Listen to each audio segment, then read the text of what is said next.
It looks like I'm going live. And I just noticed a typo.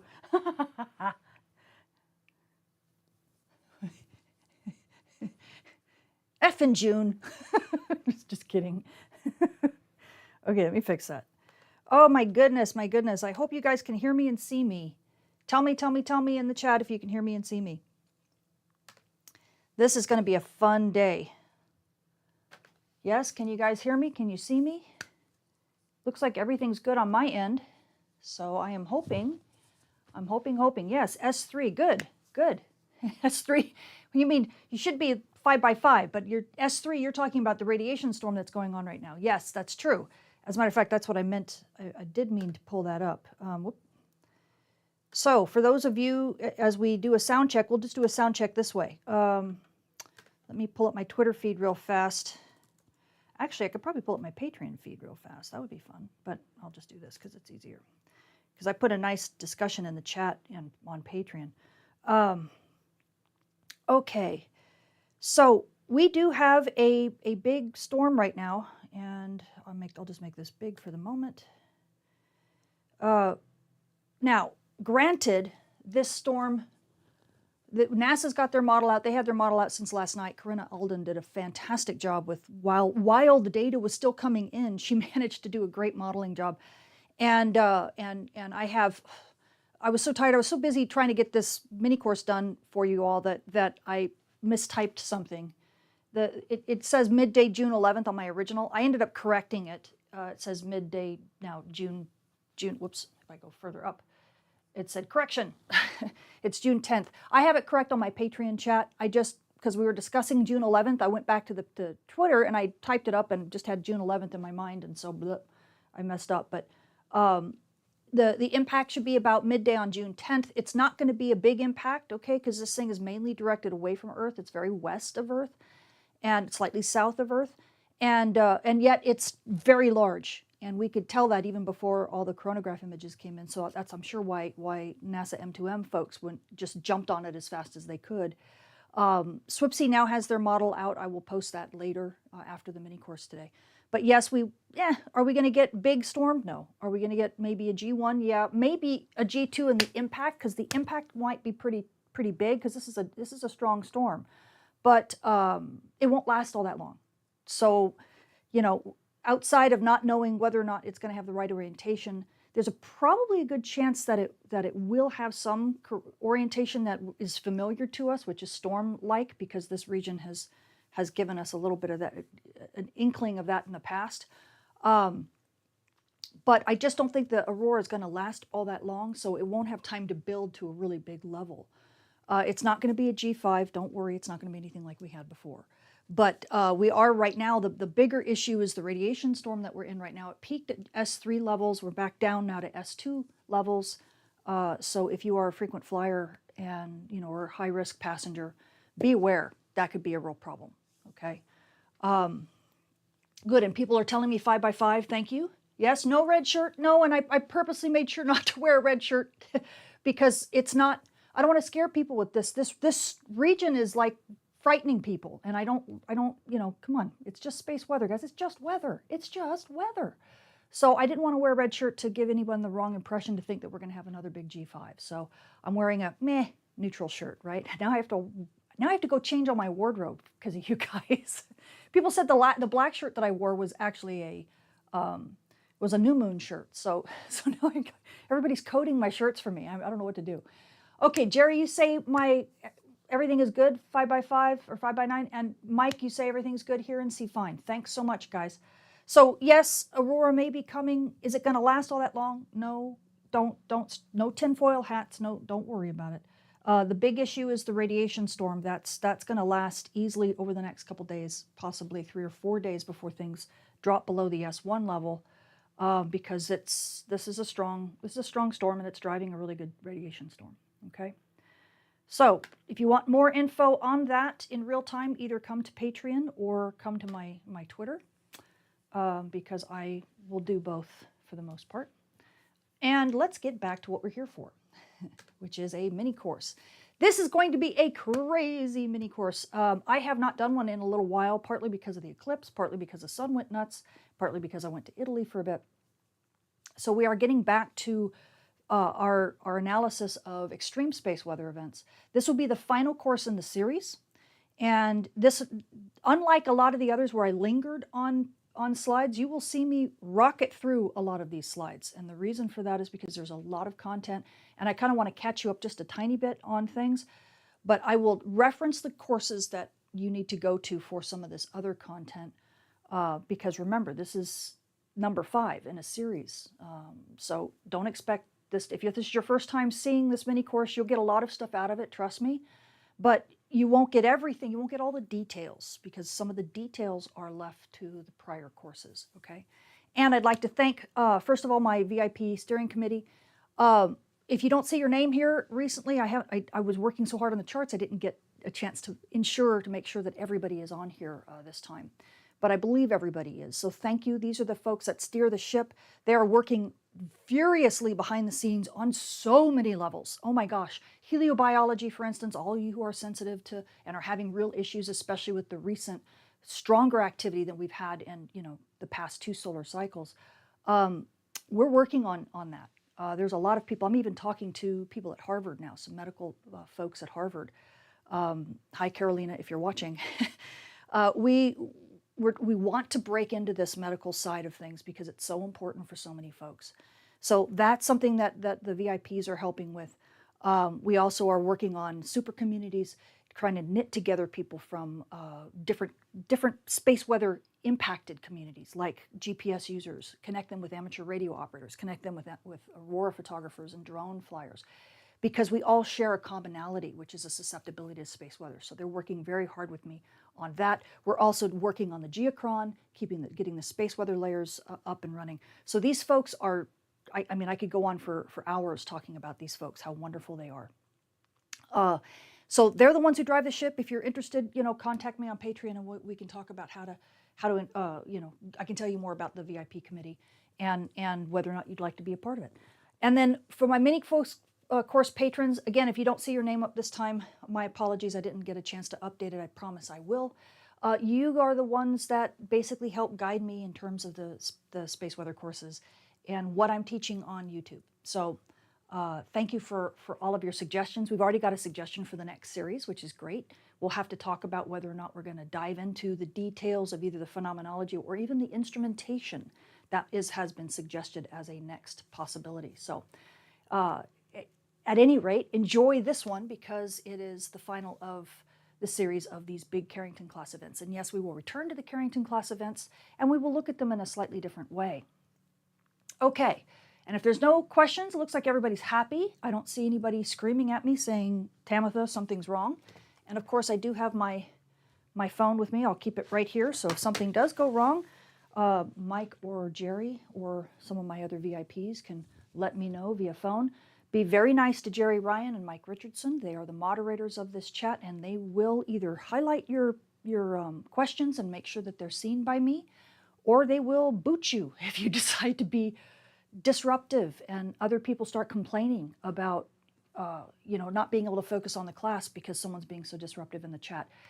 Remember, our Patreon family, these are the folks that make this all happen, and we're a family. I call them a family for a reason, right? So everybody treat each other like you would treat family, because we're all here to learn and we're all here to encourage one another. There's enough hatred and trolling out in the world. We don't need any more. We need to be good to each other. Okay, and with that, let's get started. All right, boring, right? This is what makes this fun. You're going to be so sick of this chart by the time I'm done because I do so much with it. But it's important because this is going to frame everything, right, in terms of how we look at the past as well as how we look at the future. So over the course of time, and yes, you will see me do this a lot. I probably should have had a remote control to do this, but oh well. We started, of course, with a Carrington-Class event, right? That was Series A1. And the reason for that was because that is the event that everybody knows. Believe it or not, there's actually 3 of them that year. And as we learned very quickly, not only was the Carrington-Class event, or the Carrington defining event, a big storm, it was a series of storms, right? It was 2 that at least that were back to back. And it had everything in it. I mean, all of the space weather phenomena were just really high, ranking, if not getting the gold, silver, or bronze. I mean, they were one of the three, right? They didn't get the gold in every category. They got they medaled in every category from that perspective. And that's one of the reasons why the Carrington-Class event is so endearing. Was it the strongest or the fastest or the most intense? No, it wasn't. But it had something for everyone, so to speak. It medaled in every category, and that's why to this day it still ends up being the one we cite. Okay. Then we talked about the railway storm. This was during our last course, right, A4. We talked about the fact that train rails can actually be used to conduct current, right? You can get GICs, geomagnetically induced currents, that go into the ground. For those who don't know that, you can see my E-series of courses that talks all about GICs and ground level events, or not ground level events, but ground impacts. And we go into that and how that affects the power grids. But it also affects railway systems. And that's something that we are very concerned about, especially not necessarily so much in America, but we are concerned about it in other countries, because other countries have very strong, very large railway infrastructures that connect their entire, all their cities. So we talked a bit about that. Some of the fires that broke out, some of the ones that were fires that were due to the space weather event, some that weren't, that were attributed to it because of some of the mass panic that always occurs. And it was a very interesting time because, I mean, basically back in 1921, that was the main mode of transportation. Then we talked, then I wanted to just note, shortly thereafter, we had the birth of radio astronomy, okay? And that occurred, notice, at solar minimum, right, shortly after all of this. So we had radio antennas now that were looking out in space, not looking at our star, but looking out in space for sounds from other places, other worlds. Then we had the playoff storm. And this is one that was quite interesting because it affected all the HF communications. Oh, all those radio broadcasts. Wow, they were getting messed up, they were getting switched. Phone lines were coming into actual HF broadcasts over the air of baseball games. People were, you got all these different stations being messed up, not only in the wires, but over the air. And it really kind of woke people up to, wow, space weather is something. And again, you can see the playoff storm in A4, my class, the last class I just did. So perhaps it's no surprise that shortly thereafter the birth of solar radio astronomy occurred, right? Notice this time it occurred at solar maximum. And this is interesting for several reasons. One, obviously, the difference between universal radio astronomy, right? Looking out and the cosmos, not looking at our star, but other stars. That would occur at solar minimum, right, when our sun is quiet. But notice, not soon thereafter, not shortly thereafter, you have the birth of solar radio astronomy at solar maximum. Why is that? Well, it's not just that it was solar maximum, it was that it was solar maximum on a rising scale. Notice the solar max way back here was pretty quiet, on the par with the solar max that we're kind of seeing in the last couple cycles. Notice that? But look as we started to rise, okay? Rising into this grand solar maximum. I don't know why cycle 20 decided to misbehave. There's always an outlier, right? But you can always see this. This is that grand solar maximum that we were talking about.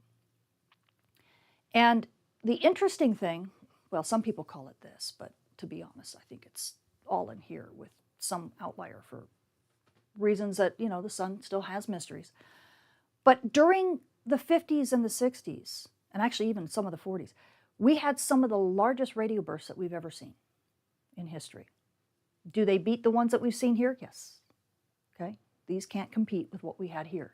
Thank goodness we just had HF at the time. we weren't quite so interconnected like we are now.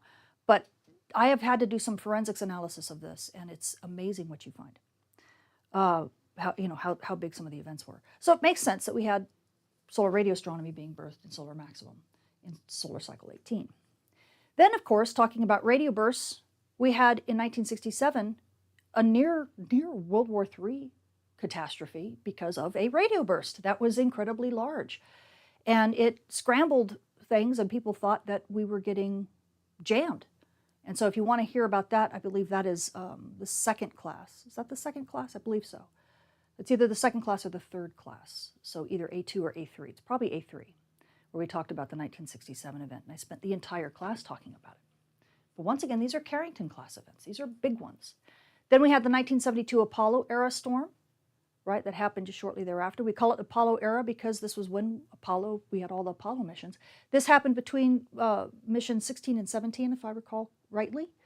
And if astronauts from either of those missions, if it had been in August instead of April or wherever they landed, I think one was in April and one was the next year or something like that. But if they had been in August, either of those two missions had been in August, we might have had dead astronauts, most likely. Yeah. People didn't remember this storm very much, despite the incredible impacts, because part of the impacts were classified. And part of it was that this was a big bumper car. This is a huge EMP. This is the fastest one on record. Okay? Big, fast Carrington-Class events cause EMPs because they compress Earth's field so incredibly intensely. So even though it really wasn't a big storm in the sense of a big geomagnetic storm, lots of aurora, it was big because it was super fast. Got to us in about 14 hours, if I recall. And that one you can see in class A2. So here's the rise of the grand solar maximum, right? We can see that pretty clearly now that we kind of look at it. And that's where we had a ton of Carrington-Class events. And all of these, like I said, have been reviewed in detail in the courses. So let's just remind ourselves a little bit about these storms. I'm not going to go over in detail. I've pulled out a couple slides for you. Don't worry, we're not going over them in big detail. Okay, so let's do it in reverse chronological order.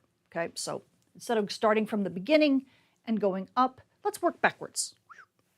Okay, and there's a reason for that. Okay, so the Apollo era storm, right, the fastest Carrington-Class event on record. This was back at a time that we had some eyes on the sun, but they were all ground-based. So this is this, I believe, is from Paris. Okay, these two images in calcium, right? And you can actually see the flare right here from this region, region 11976, or as we would call it, 1976. Or 976 rather. Typically take off the first sets of numbers. So back in 1972, we hadn't, we were still really low on our numbers, not like today. But there were 4 really extraordinary flares. Right, some of them had white light and gamma rays, so they were seen at the ground. And they were all X-class, right, very large. And we had a disappearing filament, right, so on the sun, there was this thing that left, which gives us a lot of density and oftentimes causes these things to be extremely fast. When these really dense filaments lift off, what I call core filaments, because they're rooted in the active region, they're just incredibly dense and incredibly fast when they erupt because they take so much energy to make them leave because they're so low to the surface. With this particular event, there was a huge radiation storm because there was a big shock that was being driven.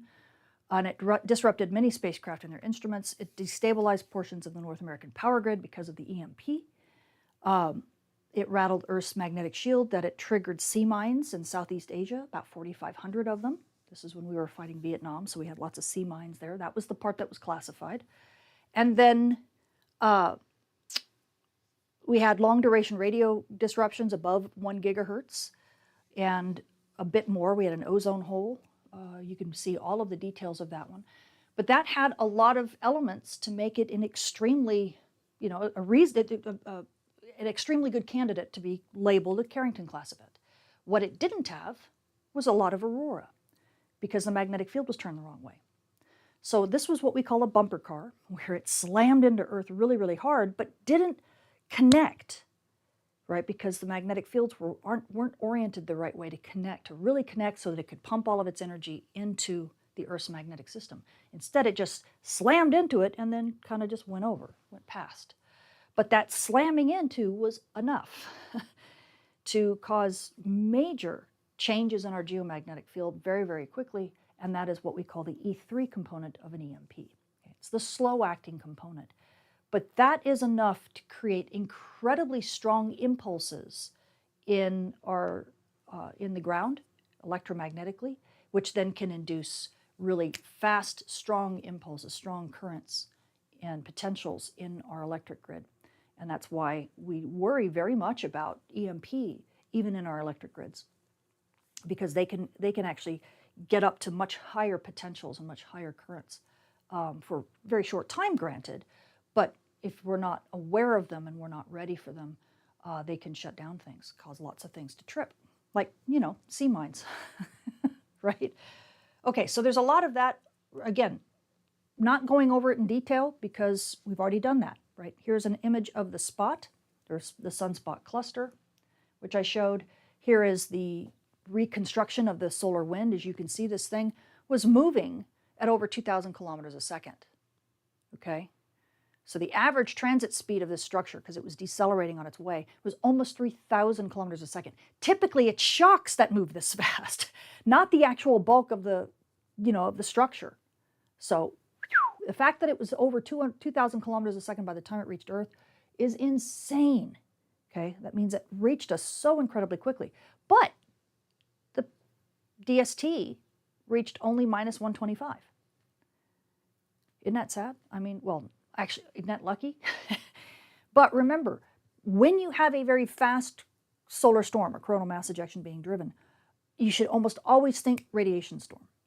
Okay, that with storms like this, that is one of the real dangers. EMP is a huge danger, and radiation storms are the huge danger. And in that case, it drove a radiation storm that, had humans been on the moon at the time, it probably could have. There are papers out there that say it would have been a fatal dose. I can't imagine being an astronaut and not having enough time, getting a notification that you have maybe 30 minutes to live. So thank goodness that was avoided, but that was some of the big takeaways from this particular event. Also, it had a huge impact on the grid in less than 5 minutes, because you had 800 nanotesla of fluctuation in 2 minutes. That is something that will drive a current, drive a pulse really, really intensely, really, really fast. And so there were so many relays that just went down, things tripped, and look at this, 2,000 in Canada, 2,000 nanotesla per minute. This is a 120 megawatt drop in power from Manitoba Hydro Company, because of these impulses that came in. Okay.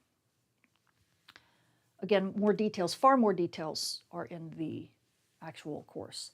And then here is some quotes from the swept minefield. This is from Gonzalez, but also a very nice summary is done by Dolores Knipp in her 2016, 2018 paper. Do I have it up here? Is this? No, this is just a paper. This is sadly, I was thinking that might have Dolores on here. Sadly, I didn't take a snapshot of the one that has her link on there. But if you go back to the A2, I believe it was class A2 that had this. We talk about it in detail, and I go over a lot of Dolores's work. In fact, a couple of these slides, this slide and this slide and this slide, are from her, or from a talk she gave back at the AMS. I said, "Can I have your slides, please?" And she says, "Yeah." So these are all Dolores's slides, and I'm very grateful to her because this is such a wonderful event to teach about. And yes, we do have things that are still classified. Okay, so does every country, right? I mean, that's national security. So that sadly historically is the problem with these events, and anymore because the commercial space industry is getting involved. That type of classification, it's not going to be classified because of the military anymore. Now it's going to be classified because it's proprietary, right? Vendors, spacecraft vendors and operators and companies are not going to want to release space weather data from their fleet of satellites or whatever it is that's been impacted, because that might make them look liable, right? Now they're going to be liable for services loss. They're going to be liable for this, that, or the other. And there are laws that they have to really pay attention to, right? If they want to ensure that they can weather these events both economically and financially. And a lot of that means, so that's going to be a problem that we fight in space weather We're probably going to have to turn to the terrestrial weather sector to learn how to deal with that, because I'm sure terrestrial weather has the same problem. When you have these big natural disasters, right, there are things that are impacted, and they want to get data because they want to learn how to avoid it in the future. And the companies that have had the impacts go, we ain't telling you anything. So, oh, I don't know. Life is funny. Okay. So just don't think that it's only the government, they're whole hiding secrets. It's everybody does it. 1967 now, okay, so the war that the USA narrowly avoided. This, again, I went through this. This was, I think, Class A3. And so back in 1967, remember, we didn't have much, right? I teased that most of the classes were going to be all black and white because that's all we had. We had very terrible photographs, very, very low resolution, anything. When we didn't have any space, in 1967, we didn't even have a spacecraft out there. OSO 7 wasn't launched until the 70s. So there was the sunspot cluster as best as you can see it. Here is a nice drawing of it. Again, I go over all this in the other class. Here is when the actual thing flared. You can go through a panel and see how long things lasted. But that's, I think, the white light flare on the ground. Yeah, it says white light flare. Probably a white light flare. There you go. There's a better imagery. And this now matches here. You can see where the ribbons were lit up right here. And then you can see, this is probably calcium. I'm not sure this is white. This is probably the white light flare here. Typically white light you don't see much because it's, to get down to the visible range, these flares have to be incredibly energetic. And so you can see them in calcium lines and stuff like that much more extensively. But in white light, it's just a little beep because it's the most energetic part of the flare, right, where the ribbons are happening. So this was, again, a multiple set of events, right? We had an M3, an X6, an X2. This event really was far more impactful because of the radio burst emissions, right? We had radio bursts at 606 megahertz, 2 gigahertz, 7 gigahertz, and 9.8 gigahertz. And you can see some of the details of that with these multiple flares. Trying to see, do they have, oh yeah, here we go. 606, sorry, couldn't read it. 606, 29, no, 25, 95, so 2600 and then 98. So we have discrete bands in which we're listening to the sun, but obviously we don't have a continuous spectrum. That's what we need today. We still don't have a continuous spectrum over lots of frequencies. We need a space-based one. That'd be great, but they're kind of hard to fly because you need those instruments for lots of different reasons are difficult to fly. They're very expensive and they're very big, and to get all those frequencies on a single spacecraft, that'd be really, really tough. And then the maintenance would be awful. So, that's part of the reason why we don't have that yet, but we will need it, especially as we continue to use all the different frequency bands in the K band and up, especially. Well, no, in the L band and up, because the sun when it screams, it can scream in a continuous spectrum all the way. It doesn't necessarily single out single frequencies. But the fluxes that we were seeing in this event scrambled so much that, including exercises, if I recall, yes.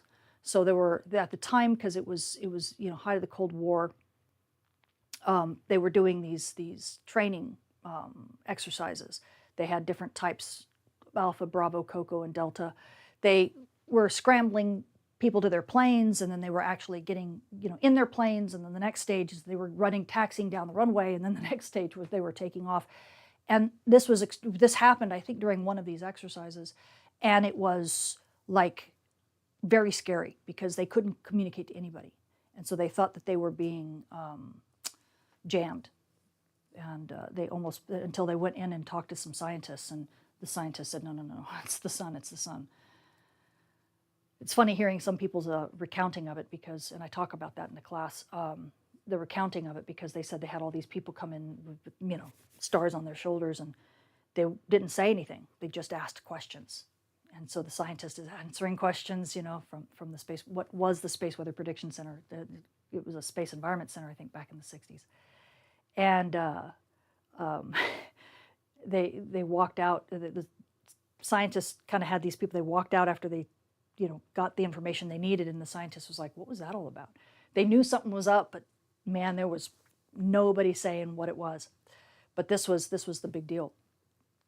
And in this case, there were peaks up to 22 gigahertz, right? Like I said, this was a big trouble. If it happened today, we would have not only GPS or GNSS, which is up at like 1.4 gigahertz-ish, 2 to 4, then satellite phones, which is up at 1.4 to 1.5, ADS-B, which is at basically 1 gigahertz and just slightly below it, Starlink, which is at 12 gigahertz. I mean, the whole thing would have been for who knows how long.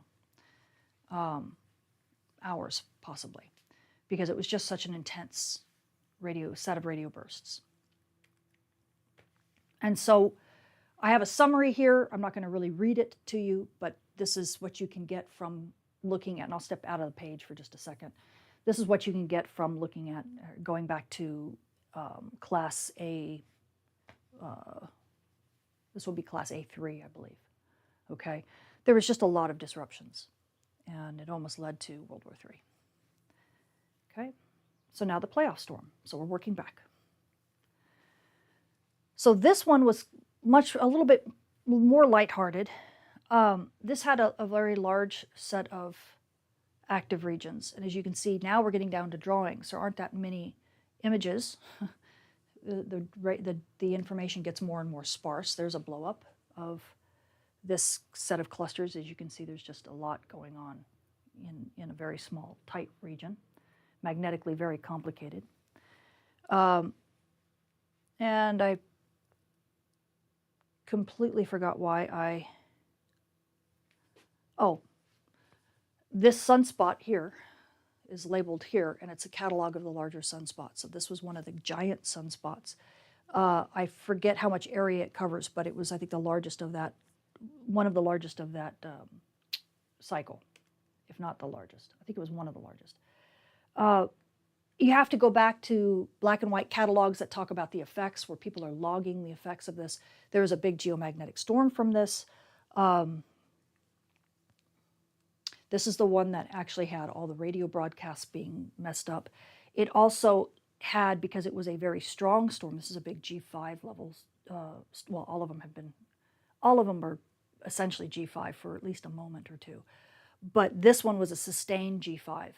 And as you'll see a little bit later, this one is very similar to one that we just had in May. And the part of the reason for this is because,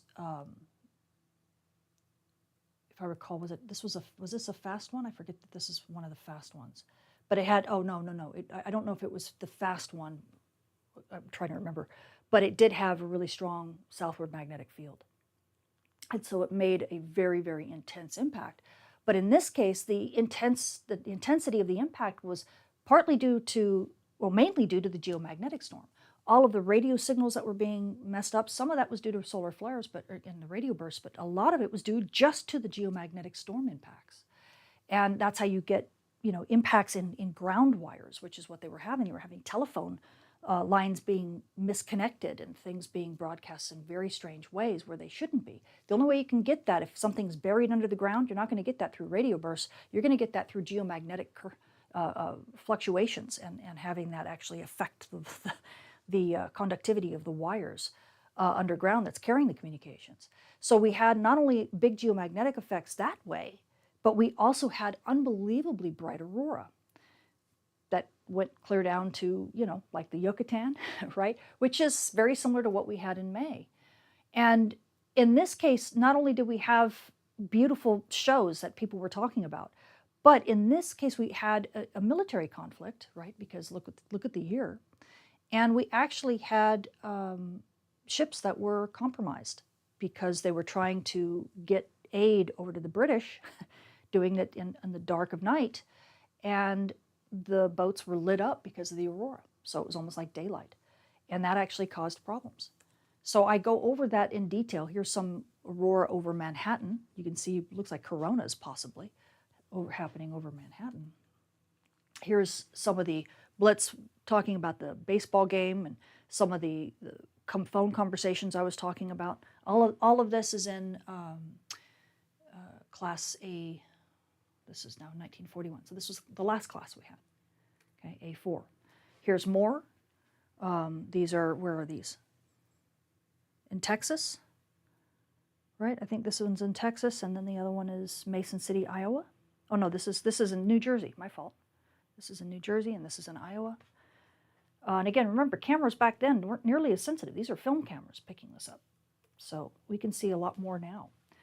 And I didn't include, I should have included a slide that showed the, at least a discussion of the submarine and all the Germans and all that trouble that they were having. I think it was German. It was either German or Russian, but I think it was German submarine that was coming at a convoy that was a supply ship for the British that we were trying to get over to them. And there was a lot of conversation about that and literally using the Aurora. In fact, I think there was even something here that said, do I have it here? Yeah, right here.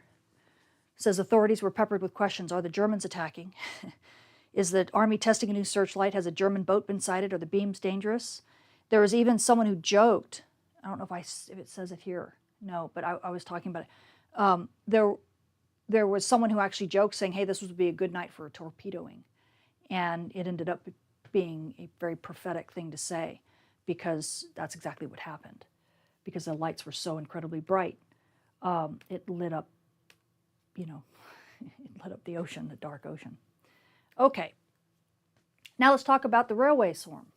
Okay, and again, just kind of reviewing, and this was also in course A4. Okay, we had all the trains, so just kind of getting you used to what life was back then, right? It was integral to society. This was a typical train station, right? Drawings of lots of trains meeting. And so train tracks were everywhere. And in this wonderful assessment done by Jeff Love, he went over, he and the authors went over the storm and kind of broke down what happened. This again was a storm that had multiple parts, and so it had multiple storms. You can see a small one here, you can see a bigger one here, and then another one. This is all in DST. You can see the big dips that go down, show you where the intensity really, where it really, really increases. Again, very strong geomagnetic storm, and you can see here all the issues, all the rail lines, and where they had issues. Some were power, let's say GIC impacts. You can see here in black geomagnetic activity. You can see in red, and auroral observations you can see in green. And this is kind of where things happened. Again, I'm not going over it in detail, mainly because we've already done that. But just to remind you of what it was like. Right, we had lots of lines, especially near Brewster. These were lines that were getting into real trouble. You can see the volts per kilometer, what was being induced into the actual rail lines by the colors. And you can see it was along the eastern seaboard was pretty bad. We actually had a fire. If I recall rightly, amateur radio operating station was actually, either that or a telegraph station, rather, not amateur radio, a telegraph station with wires was connected in a like a small wooden building along the rail lines, and sparks caught the actual building on fire back in the 1920s. So it was pretty intense, right? And again, all the details are in the last class that we did. Let's see, what else did I have to say on that? Anything important? I'm sure lots of important stuff, but anything important for today? No, it was basically talking about how we had multiple things. And there was a cautionary footnote in history here, because one of the fires, one of the latter fires that actually occurred later on, was falsely attributed to the actual geomagnetic storm, because there had already been a fire. There was one fire that was real, and then another fire occurred, and someone said, oh, that's got to be due to the space weather event, but it wasn't. So, oh yeah, that is what it's talking about. The disruption was reported in newspapers on May 16th, and perhaps unsurprisingly was associated by them with the intense geomagnetic activity. So we had to, we have to take some of the historical records with a grain of salt, because they will falsely attribute things that are just accidental occurrences. I think in this case, some accidental thing was left on, or I don't know what, but it was a user error, which is what actually caused the fire. Okay, and I'm not going to go on with that, but again, as you can see, there's a lot more detail. And of course, because it was so vivid, so visual, media went nuts. Media knew. I mean, you know, everybody was seeing aurora, right, all over the place. That's one of the things about these types of Carrington-class events. When they're strong, when it comes to the geomagnetic activity, you're going to see a ton of aurora everywhere. So these are the ones that make the news, right? So this was a very famous storm in society's day. But look at the 72 event. It wasn't nearly as well known. Why? Because it didn't have a lot of aurora. So it's very interesting when you take a look at these different events, right? The 1859 event, for example, was super socially well known, mainly because, and you know, scientifically it was well known because it was the first white light flare. That was the first time we had ever seen ribbons on a flare. So scientifically, it's extremely important. It's a milestone. But societally, it was also important because it was a big geomagnetic storm that then allowed the newspapers, right, and the talk of the town with all the aurora sightings and everything. But these other storms, like the 1967 and the 1972, you may never have heard of them because they weren't big show-stopping firework displays. Right? So how do we define Carrington-class events? Hopefully this has given you an idea that you can't really define it by one thing. And it's not just one event. We've had tons of them, lots of them over the course of time. And each one will be different. Each one will be unique, right? Because you can define a Carrington-class event by the eruptive signatures, and you can do it by other solar flare, by solar flare signatures. You can do it by the radiation storm. You can do it by the effects at Earth, right? You can do it by all of these things. They're not mutually exclusive, right? But you don't just look at the 1859 event and say it's the killer, because really none of these Carrington-class events were killers. It's just that certain ones stand out more than others because they carry so much, they rank so highly in all of these arenas, right? In every single one of these categories. That's why the 1859 one still stands out today as a benchmark event. But does that mean that it's going to set buildings on fire? No. Does it mean that we're all going to die? No, it doesn't. It doesn't mean any of that. And it really depends upon the kind of Carrington style or Carrington-class event that you're going to get as to how you then prepare for it, right? And as we're about to learn, you don't even have to be a Carrington-class event. It can be a lot smaller than that. It depends upon what exactly is happening at the time and what part of the infrastructure is being impacted. All right, so I can go through the Carrington-class event stuff, but I won't. I will, let's see, I will take time to just say, I'll say a couple things. So at the very beginning of the courses, so the A1 course, we talked about the Russell, Lumen, and Riley paper, right, which is it was a really great paper because it really puts things in perspective.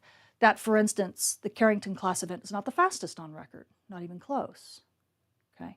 And it's not the most intense. It kind of sits here in the middle when we talk about flares and intensity of events. They kind of line up in like 3 different classes. You got the fastest ones down here. 1972 is far faster, right, than the 1859 event. But you also have ones that have far more intense showings, right? Now even the 1941, and look at here. You can see here what we're going to go into today. Here's 2 events that are not circled that are also very fast. Okay. October 2003. These are the Halloween events.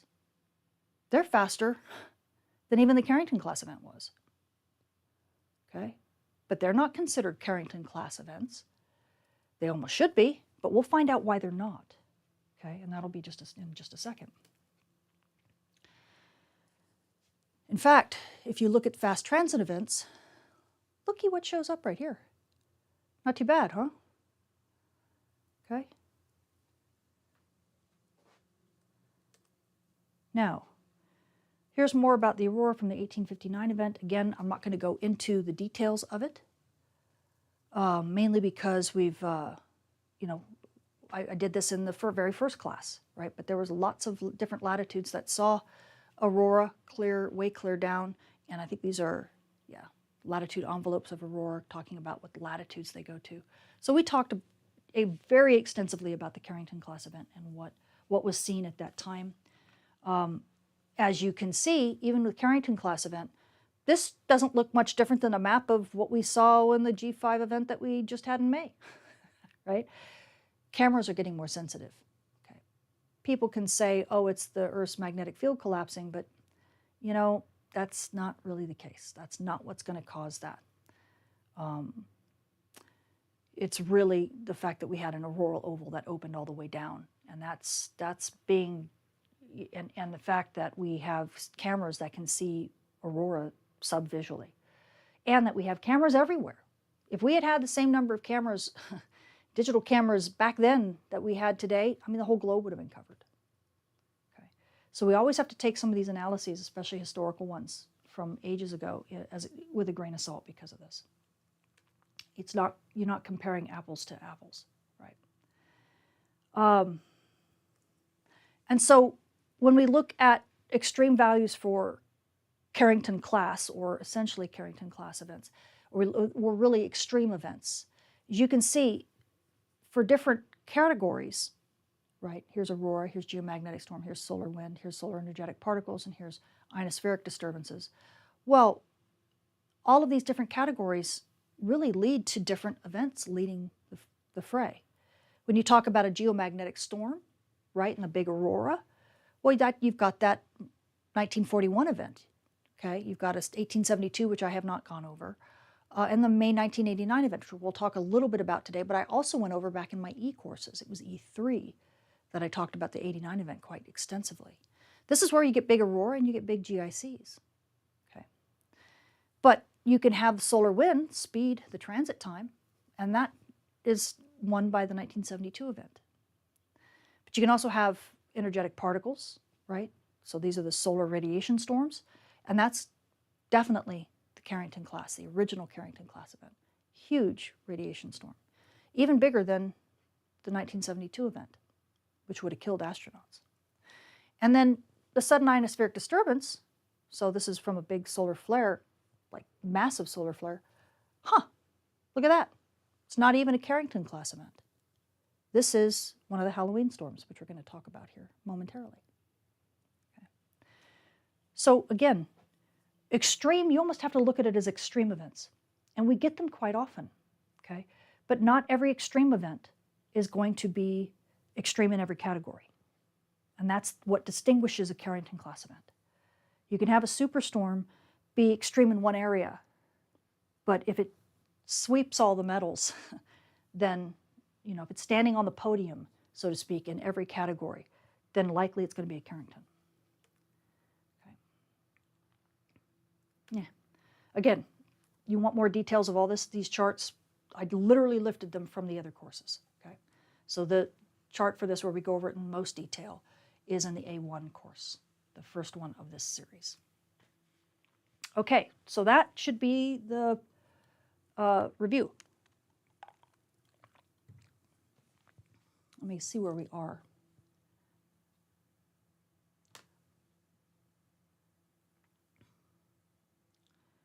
Can you believe I just went through 30 charts? Pretty good, huh? Okay, what do you guys think thus far? Is that a good review? Hopefully. We'll talk about Carrington. We talked about the railway storm. We talked about the birth of, well, a little bit about the birth of radio astronomy. We talked about the playoff storm, and then the birth of radio astronomy, and then the 67 event, and then the 72 event. Okay, all on the rise to our grand solar maximum. So you guys liking this thus far? So Heart of Josiah said, I am sorry if you've already discussed it, but is the record of Carrington-Class events before 1859? Yeah, we do. We have the 18s, let's see. I can't think of the numbers right now. I give you a number and I'll be in trouble. Is it 1802? I forget. There's a lot of them. But the problem is we don't have a lot of records of those. As a matter of fact, let me take the time to put the chat on the screen here. Hopefully you can see that. I probably should have had just a black screen, but I'm looking at your chat. So my goodness, it's scrolling like crazy. What happened? It's catching up. Okay, sorry about that. I hadn't had the chat up here for a bit, so I guess it's just catching up, guys. I have a different chat that I'm reading, so. We do have lots of other events. We also have Miyake events. So sadly, how we get most of that data is through the ice cores, okay, and tree rings. So a lot of these older events, you get it through the folklore, through maybe written records, definitely oral traditions, sadly, that were then documented, and through tree rings and pictures, things like that, drawings, paintings. But not as much scientific information because we just didn't have a lot of the infrastructure that we have now. Even in the 1800s, we had more infrastructure. We started getting magnetometers. We had telescopes, right? In the late 1750s or so is when we started even numbering solar cycles. So you can see here, this is cycle 14. Cycle 1 started at, what, 1750? Something like that. So there is data, but it's much more squishy, much more qualitative data. This is David saying, why does the base with the prediction center? What? I don't think I understand that. I don't understand. Yeah, David, try to rephrase that. I don't quite understand what you're asking. Okay, yeah, everybody's saying, yes, this is great. 1700, there was a tsunami. Yeah, I don't recall if you're saying there's just a tsunami or if there was a space weather event that was on the 1700s. I don't think there was one right at 1700. There was one, there were several, and I will not quote the dates because I will get them wrong, and I do not want to, mess you guys up. But I can come back with dates later, yeah. So much science happening that we need more of this live science. Oh, that's great. Well, this is more of kind of a historical record. This is going to be a little bit more fun now, whereas we're going to dive into some more of this stuff. Yes, fantastic. Okay, great. Wonderful, guys. I've started at the beginning. Yeah, Arnold, yeah, definitely go back and take a look. You'll still get stuff out of this mini course. Don't worry about it. You're not going to, it's not like you're going to be completely confused because now we're going to be going through stuff that is current, right?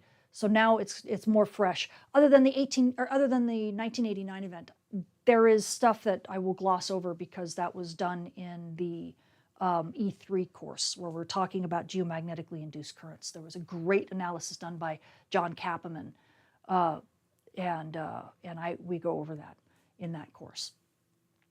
Okay, we always go to the Carrington event, but had no idea there had been so many. Yes, there are. That's why when you hear people throwing about the Carrington-Class event name and saying, oh, in 2012 we had this near Carrington-Class. It's like, guys, last cycle we had 3. We had at least 2.5, if not 3 Carrington-Class events. One of them clipped us, and then 2 of them missed us. The only one that people know of is the one in 2012, where we had a really good look at the magnetic profile because it went over stereo A, so we could see it. And don't worry, it didn't affect stereo A out in the interplanetary system. It's these events are easy. It's when you get inside the Earth's magnetic system that things become complicated and spacecraft get in trouble. Out in the interplanetary medium, big coronal mass ejection can wash right over a spacecraft. Not a big deal. That's why Solar Orbiter and Solar Probe have no problem just passing right through these structures and looking at them going, ooh, this is cool. Anyway, so we had 2 that missed us. One was a 2012 event, one was in 2017, and then we had 1 clip us. And that one that clipped us only brought us to a G1 level like that.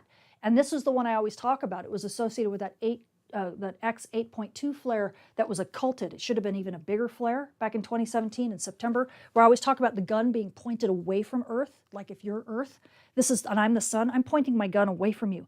But the CME that launched was so big that the edge of it clipped Earth, pinged us, shot us up to a G1 level like instantaneously. I mean, it was insane. And then it lasted, and I said, uh-oh, it lasted 6 hours, and then it was gone. So kind of similar to the event that we're going to have, well, I'd be very careful, not similar in the sense of strength, because the event that's going to clip us here in a couple days, that is nothing like a Carrington-Class event. It's just not large enough. But it's same kind of orientation in a sense. It's off the west limb, and it looks like it should miss us entirely, but I think it's going to clip us. That's why if you look at my forecasts right now, I say, well, there's a good chance for aurora, but it'll come on hard and it'll leave, right? It won't last long. And that's some of my experience with these big structures, is that when you get a flanking blow like that and they're big structures, yeah, you'll get something. If nothing else, you'll get something because it hits us hard. And then that'll pump everything up and, you know, give us some aurora, but it's likely going to die down quickly. So, but yeah, we've had lots of Carrington-Class events, and that's why I kind of want to try to calm people down, because, you know, and talk you back from the ledge, because space weather is still just weather, right? And it as you've learned, hopefully from the G5 storm where everybody was sounding the alarm and, oh my gosh, it was going to be awful. We did okay. Did it impact things? Yeah. Did it cause issues? Yeah. But we got through it, okay? And I'll talk a little bit more about some of the issues that we're seeing today. Some of you guys saw probably some of the issues. If you've watched my forecast recently, you've seen it. There are more issues. Are we going to get to all of them? Yeah, no. Some of them, are we ever going to know all of them? Probably not. But we'll know a few, right? We'll know some. All right. Anyway, so it sounds like you guys like this. This is good. Everything is wonderful with the presentation thus far. Okay. The problem isn't about the sun, but about the protection of Earth, in my opinion. X1 with aurora at low latitude.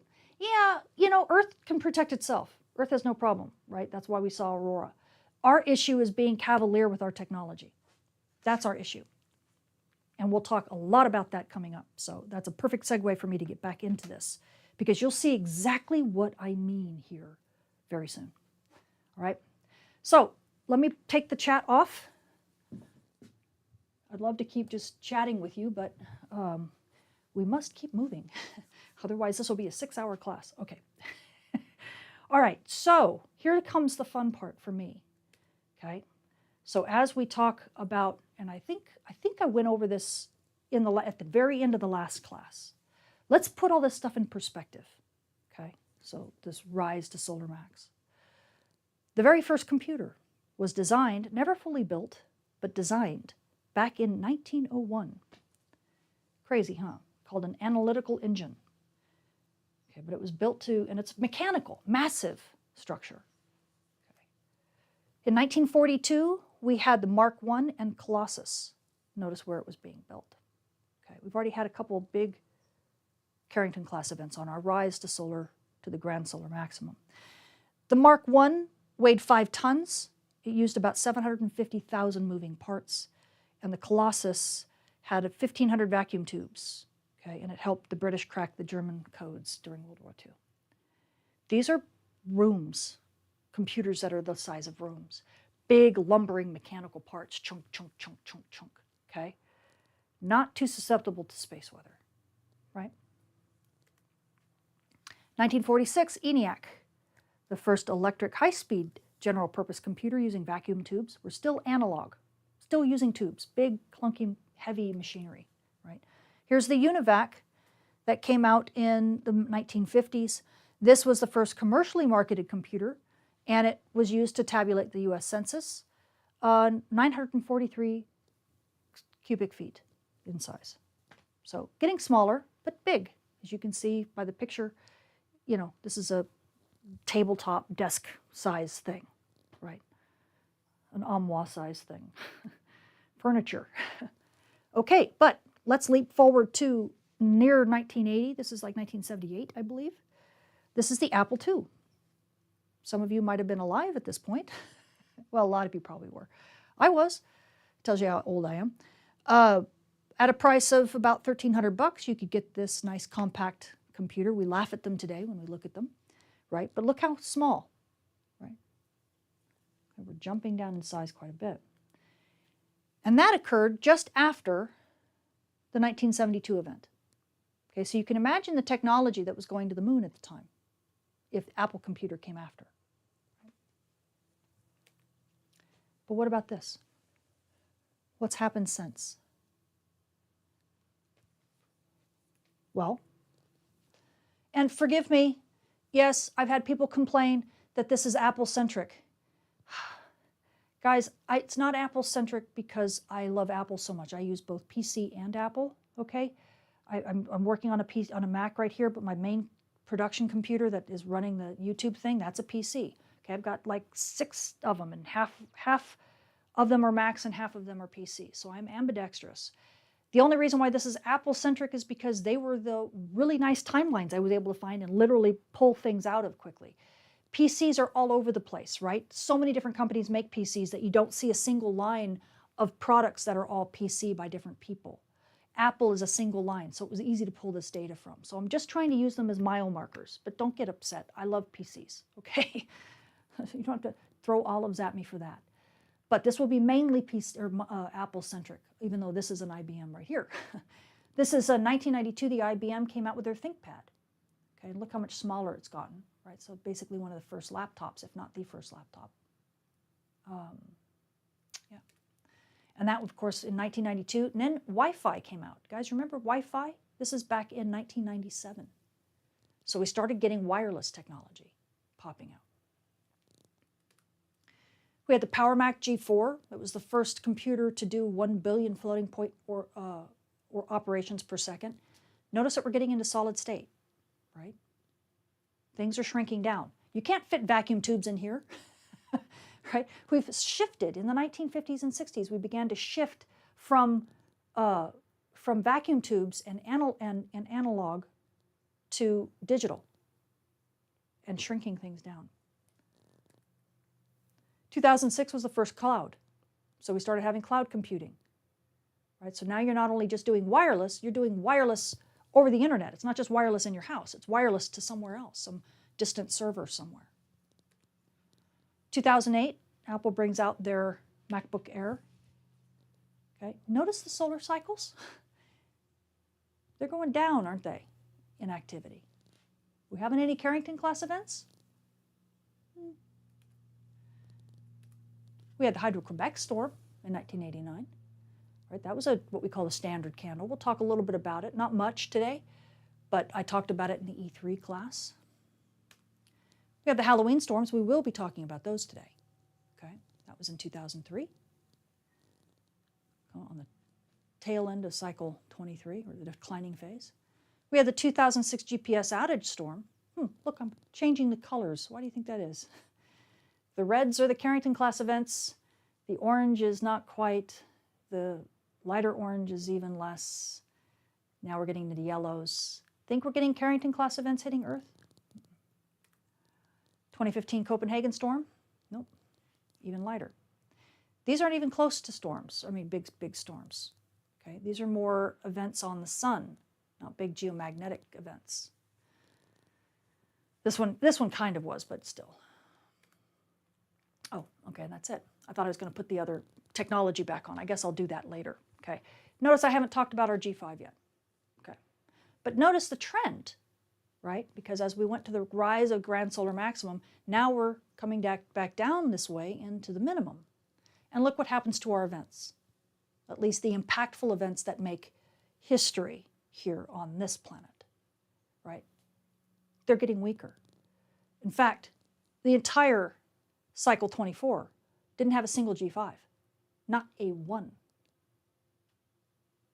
Really weak. So let's talk about it, okay? This is a summary slide, so this is kind of similar to the slides that I showed in the review because I've talked about this event multiple times. But for those who are completely unfamiliar, the March 1989 event, we called it the Standard Candle because that is an event that woke us up. And again, I've got to be a little bit careful what I say because one of my exam questions for my students is about this event. So I've got to be a little bit careful because I want them to think, right? It's not because anything's classified, it's because I want them to think. But this event, and it was a series, right? As you can see, 6 to 15, that isn't one solar storm, this is multiple. Bang, bang, bang, bang, bang. This ended up being about, I think, 2 or 3 solar storms hit us all at once. Not all at once, but in sequence, back to back. Weather satellites lost images for hours. The TDRS-1 ComSat, this was a military satellite doing lots of switching and communications for for different branches of the military, had 250 anomalies, recoverable, but 250 of them during this short period of time. The Space Shuttle Discovery fuel sensor failed. Radio Free Europe was disrupted. They thought it was a Soviet jam event. Remember what time it was, right? Gorbachev, tear down this wall, right? This was the end of the Cold War. So the James Bay network, and as well as the Hydro-Quebec grid, they had to shut down. They were offline for the James Bay network was offline for 9 hours. The Toronto Stock Exchange had to close. As you can see, here's a weather satellite showing aurora. This is a DoD weather satellite that is supposed to show daytime phenomena, right? Cloud cover and stuff like that. This is nighttime of the aurora, and you can tell it was saturated. That's how bright the aurora was. This whole thing was saturated. It's unbelievable to think that imagery even back then could get saturated by aurora. But this was a very strong geomagnetic storm. Okay, and we had brilliant auroral displays as far as Texas and Florida, as well as, sadly, lots of disruption, lots of transformer damage. This was at one of the nuclear plants. The transformer literally melted. And this was the event that John Kappeman did such a great assessment of. And it kind of woke us up to the fact that we partly caused this catastrophe with the way we run our power grids, at least the way we ran them back then. We had lots of relays, and just like the 1972 event, if you have a big geomagnetic field fluctuation and you induce current into your power lines, right? You induce current into the ground, and then it couples up into the power lines, okay? That big current will trip relays. And because the relays are thinking, oh gosh, we've got some internal problem with the transformer, let's take it offline because something's happening, right? But during a geomagnetic storm, during a big solar storm, this kind of thing isn't isolated. It isn't just one transformer that gets taken offline, it's dozens of them. Well, if you do that, you're immediately losing what we call reactive power. And that means all the other transformers still in the system have to now try to take on that load, all that free energy coming into them. They can't do it. And they have to deliver more power, and they can't do it because you're literally removing the in a sense, the springy ability.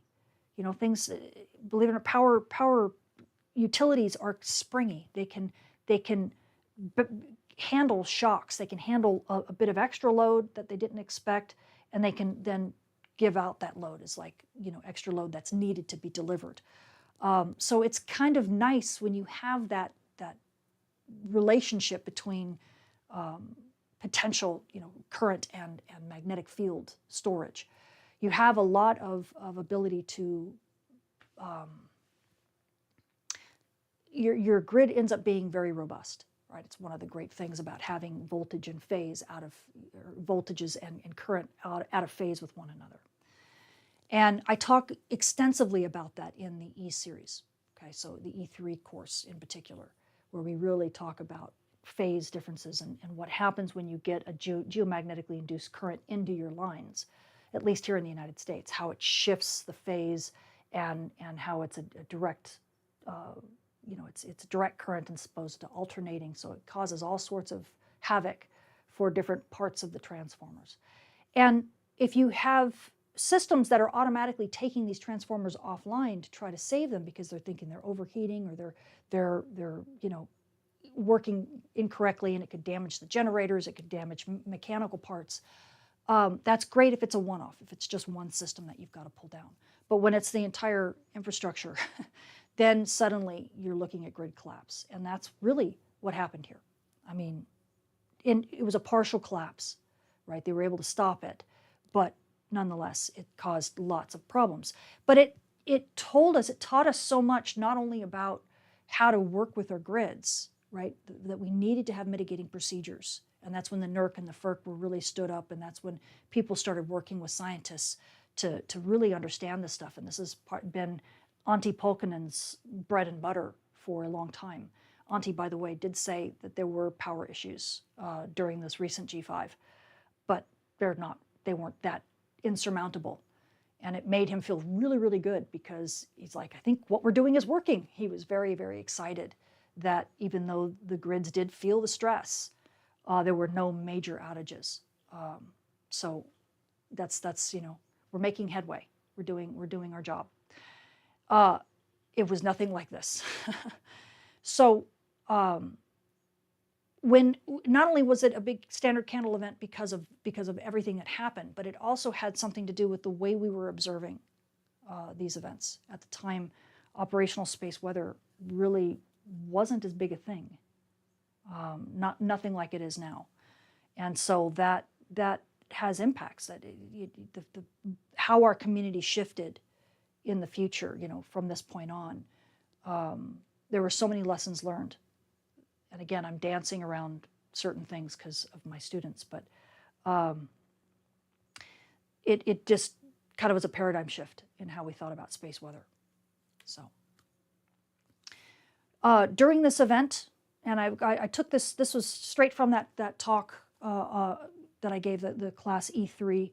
I was talking very heavily about power system operation. They had given a few really good, this is a YouTube channel. They gave some really good information about how power grids work and how transformers work.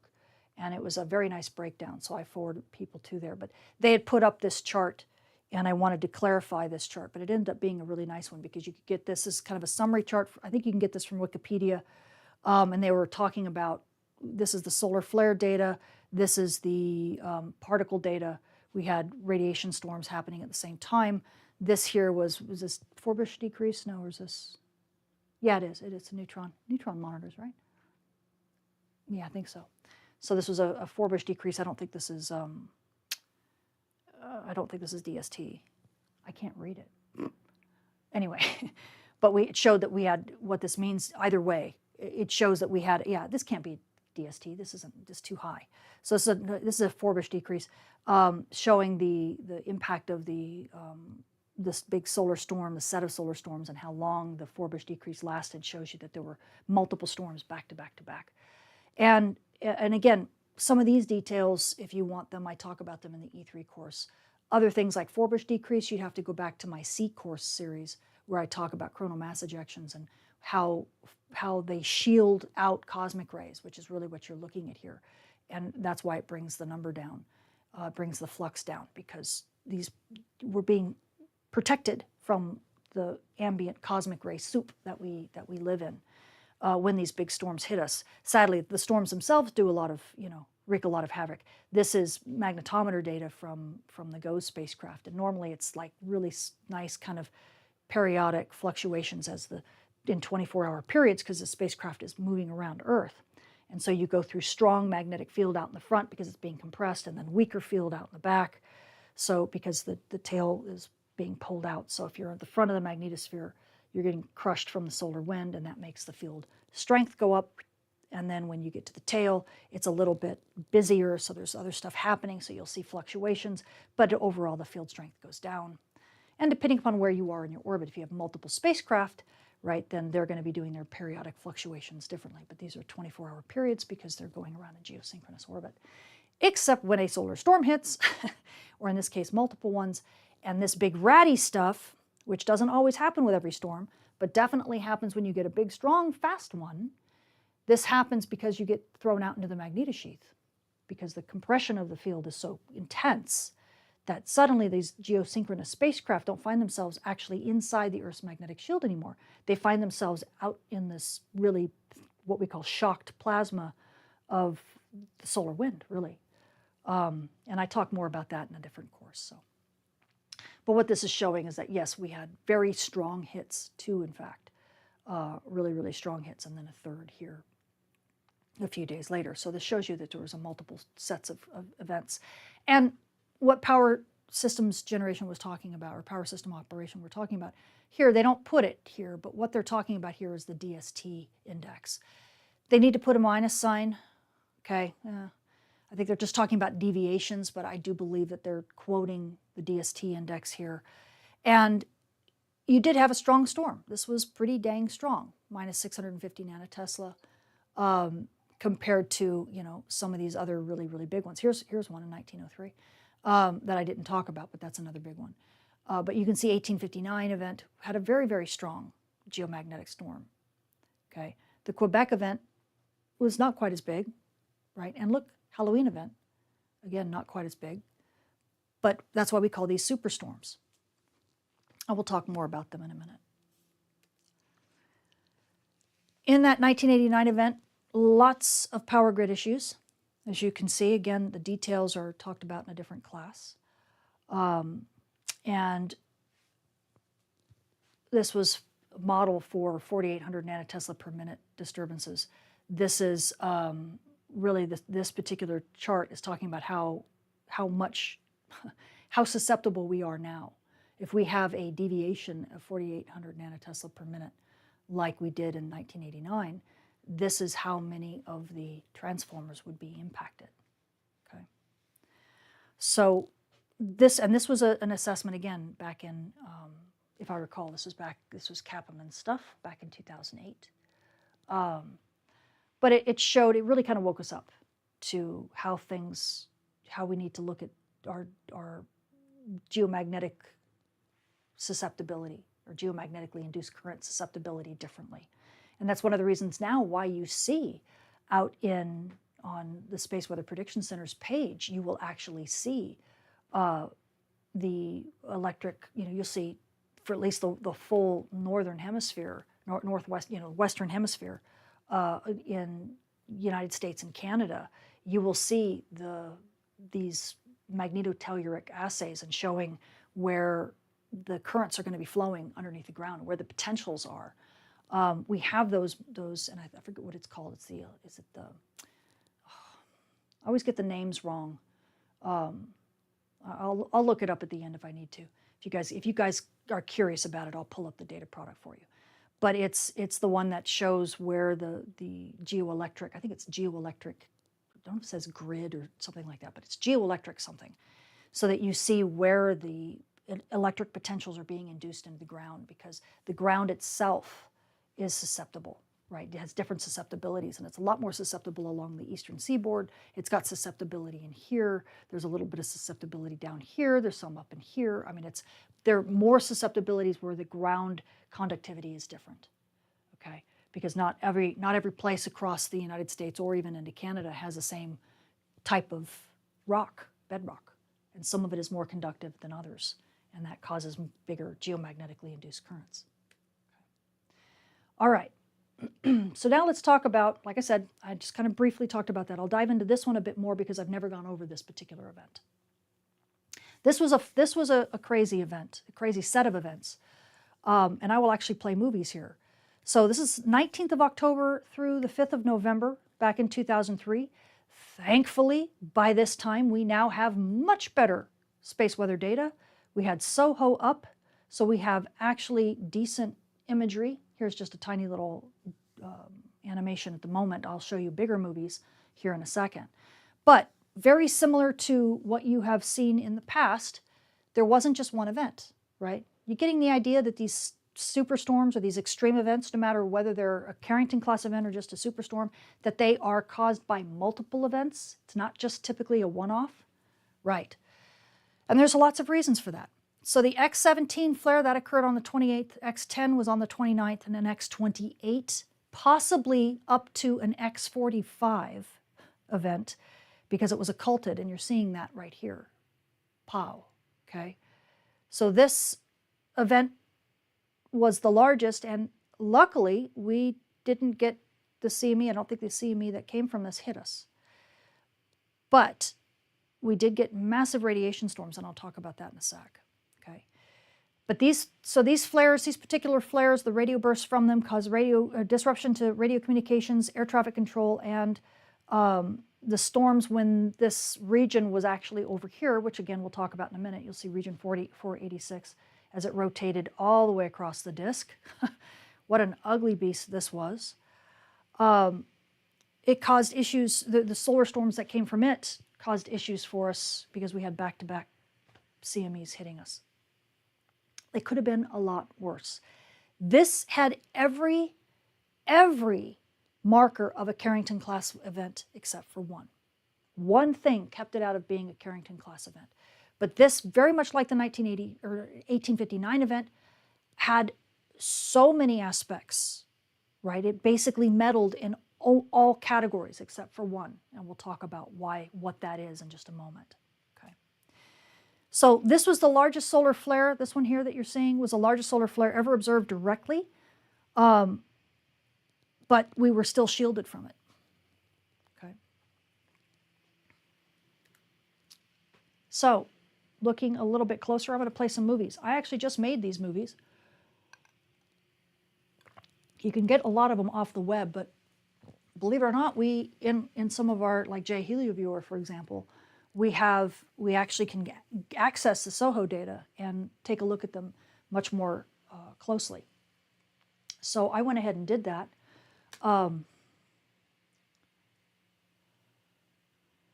Okay, what are you doing here?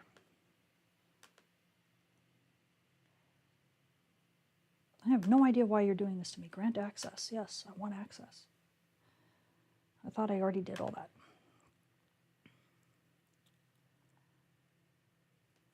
Okay, where are you? There you are. Strange. Okay, so here is, and hopefully, I don't know if it's going to loop. Let me make it loop. Loop. So this is going to be the famous, you know, if you've ever seen the SOHO data, I'm playing it from the 25th onto like the November 5th.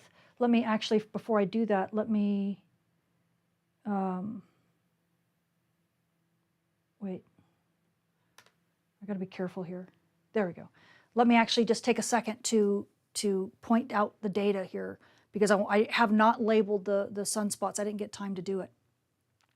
So this was a region that you're going to see emerging. This is region 488. Okay, so 0488, as it was back then. You know, and there's probably two ones in front of it, so or 104888. I can't remember, but I just use the last four digits because it's easier. This region you'll see emerge, but the big bad boy, the worst boy, so to speak, was this one here. Okay, was 486. And this one rotated literally from the east to the west. So when I show you the movie, you'll see region 486 basically as a bright region right in this area. Okay, and we'll watch it go all the way across. Okay, and you're going to see something that you're not used to seeing, which is a radiation storm in EIT data. Okay. Okay, give it to me again, please. There we go. All right. So, region 486, you'll see once this region rotates to center disk, you'll see region 488 popping up. And those, I think, are the two main ones. But there are different solar flares from other regions. But you can see this thing looks pretty ugly already. Boom, there's a big flare. There's another big flare, but from a different region. Here's region 488 coming up. So now you've got lots of synergy going on. Now you get the big eruptions. Look at this thing. How many times, let me stop that for a sec. How many times have you seen a radiation storm in on-disk imagery? You're used to seeing it in coronagraphs, right? In coronagraphs. Are you used to seeing it in extreme ultraviolet? No. Do we get it sometimes? Yeah. If you look at SDO, AIA imagery, you will see it from time to time. When there's an S3 or higher, you'll see, you know, a few sparks. Just a few. But the reason why we don't typically, or why we're not used to seeing it in this data, is because ever since SDO has been launched, the solar cycles have been pretty tame. We haven't had S5 radiation storms. Just haven't had them. Are you kidding? We didn't even have last cycle, the highest we had was an S2. Okay, we've had two, well, I don't know if the last one, the one that we just had prior to the one we're having right now, I don't know if it officially made the S3 level. It was so close to making the S3 level, but I'm not sure it officially ever was logged as an S3. The one we're in right now, it peaked as an S3. First time in 15 years, probably. Okay, don't quote me on that, but it's been a long time. So we've had an entire solar cycle where we've never seen an EIT image or an extreme ultraviolet image, right? An AIA. In the era of SDO, it's the AIA instrument. We've never seen it have sparks and blizzards, but it does happen, even for on-disk imagery. So imagine trying to see through this, right?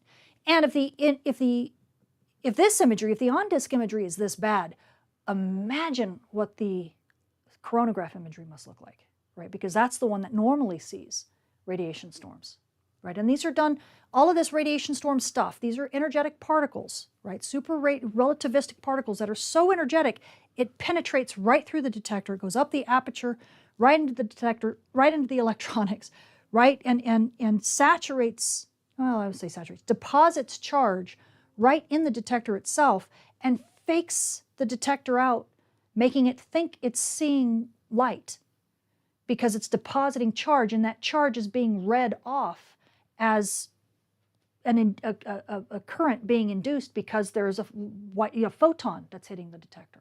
In this case, it's just a particle going right through it. There's no light here, but that's why you see it as snow. It's static, right? Seems like static. Okay, so let me play that. Let me start over. But notice that it takes region 488. There's one flare, but watch, when this thing hits up, this synergy, you can even see the lines connecting. Boom, now we get the big event. Okay, that's one big event. Okay, and you'll get another couple of, boom, there's another big one. See, a new radiation storm hits, right? And it's just continuing to go. Okay, boom, there's another one, not a radiation storm, but then when we get over to the west limb, you'll see the monster. Boom, there's another big one, and then there's another from 488, and then you get this massive monster. Pow, okay? Imagine what this thing was doing on the sun's far side. Just imagine what it was doing on the sun's far side.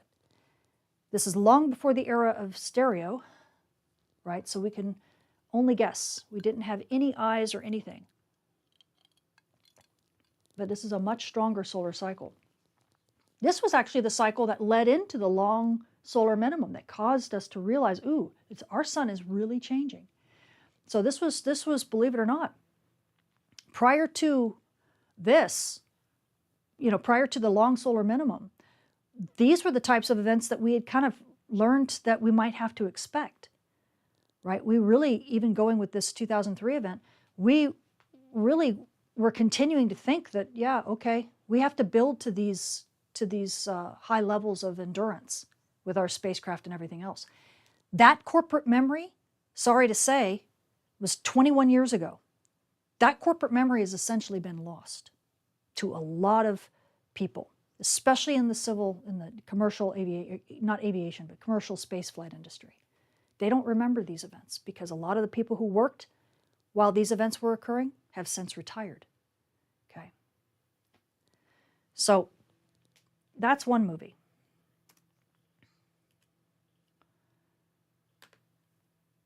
Oop. Let me do it this way. Whoop. Oh boy, let's hope I can get the thing back. Come on. There you go. All right, now I have to grant access again. I have no idea why it's making me do this. So let's take a look, just for giggles, let's take a look at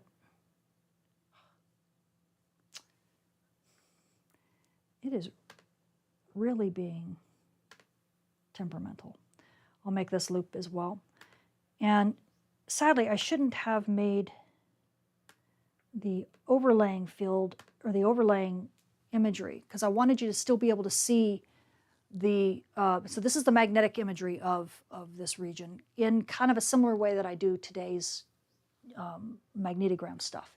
It's not as high resolution because, SOHO MDI, and the MDI instrument obviously didn't have as high a resolution back in the early 2000s. So if it looks a little bit less resolved, that's why. And what I should have done, it'll loop again. What I should have done is take this overlying imagery. The reason why I have this is the SOHO 195. I have that overlying there so you can see where the solar flares occur.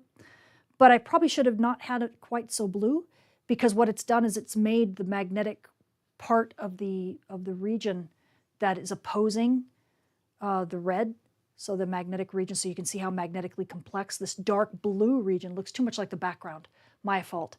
It didn't look like that until I overlaid the imagery, but I just missed it, so sorry about that.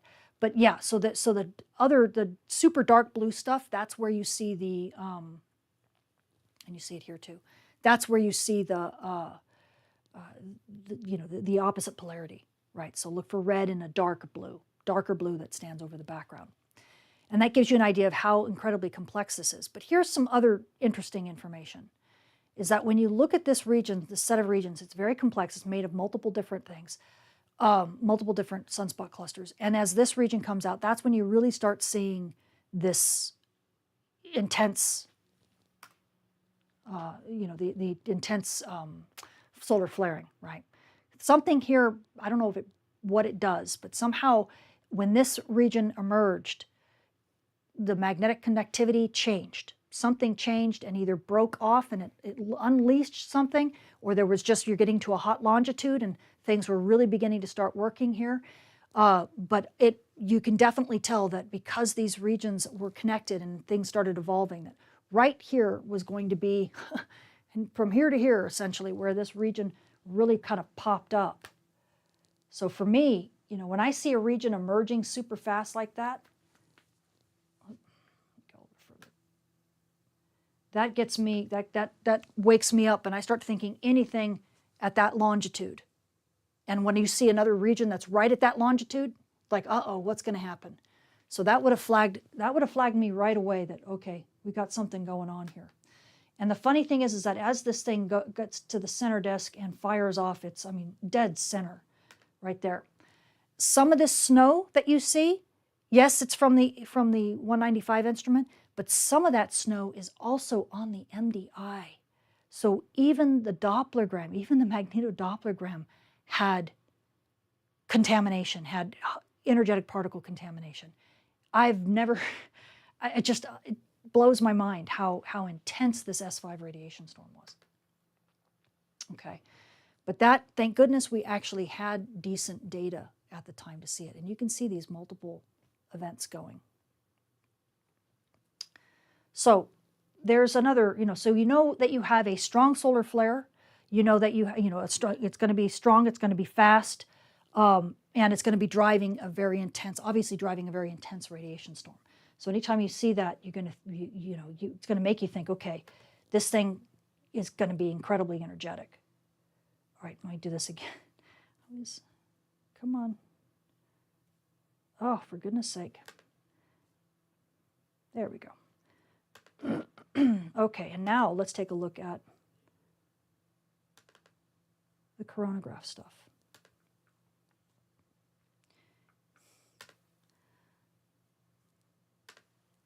And I'll loop it again.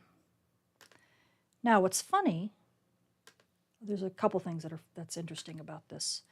You may have seen this in a smaller version that I've shown in the past for just an example of radiation storms. You can see there was a lot of coronal mass ejections going off, right? Lots of them. And you'll see there's the big S5 radiation storm, okay? Now, do you think you can see a coronal mass ejection through that? No. That's the thing, is when you get big S5 radiation storms, your ability to forecast a coronal mass ejection when it's going to hit Earth becomes a real problem, okay? In fact, how bad can it get? Well, let's wait for that. I'll try to stop it right at the point of the big S5. Hold on. Okay.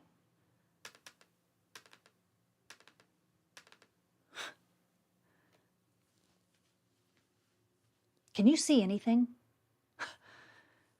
Look at the C2 field of view. What in the world is that? There's at one point, if I test it a little bit longer, try to really kind of time it, the whole thing gets this white. It's completely whited out. The data's just gone. This is the C2 field of view where we try to get a lot of our acceleration from these solar storms. Can you see anything in here? Imagine NASA and NOAA trying to do, or anybody, trying to do a model run using coronagraphs. Because remember, coronagraphs, right, we see how quickly the CME is leaving. We get an idea of, by the shape of the halo, what orientation it's at, how wide it's going to be, right? We look for the blast wave on the surface, right? All of this is being snowed out, okay? So imagine them trying to forecast how fast this thing's coming, when it's going to hit us. At this point, you'd punt. You say, I think it's going to hit in anywhere between 12 and 20 hours, because you know something that's driving that fast is probably going to hit you in less than a day.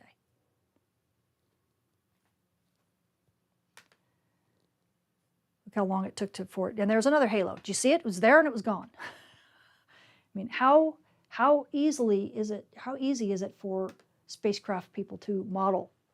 So that's going to be a problem when it comes to these bigger events, especially as if we go into another solar maximum and we get these really big events. It's not just a matter of, okay, they come fast. It's a matter of, how do we see them at all to even model them?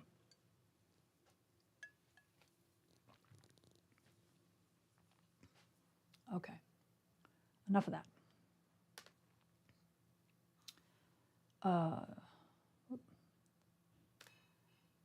Okay, so hopefully that gives you at least a kind of a fun look at the 2003 events. Now, here's the crazy thing.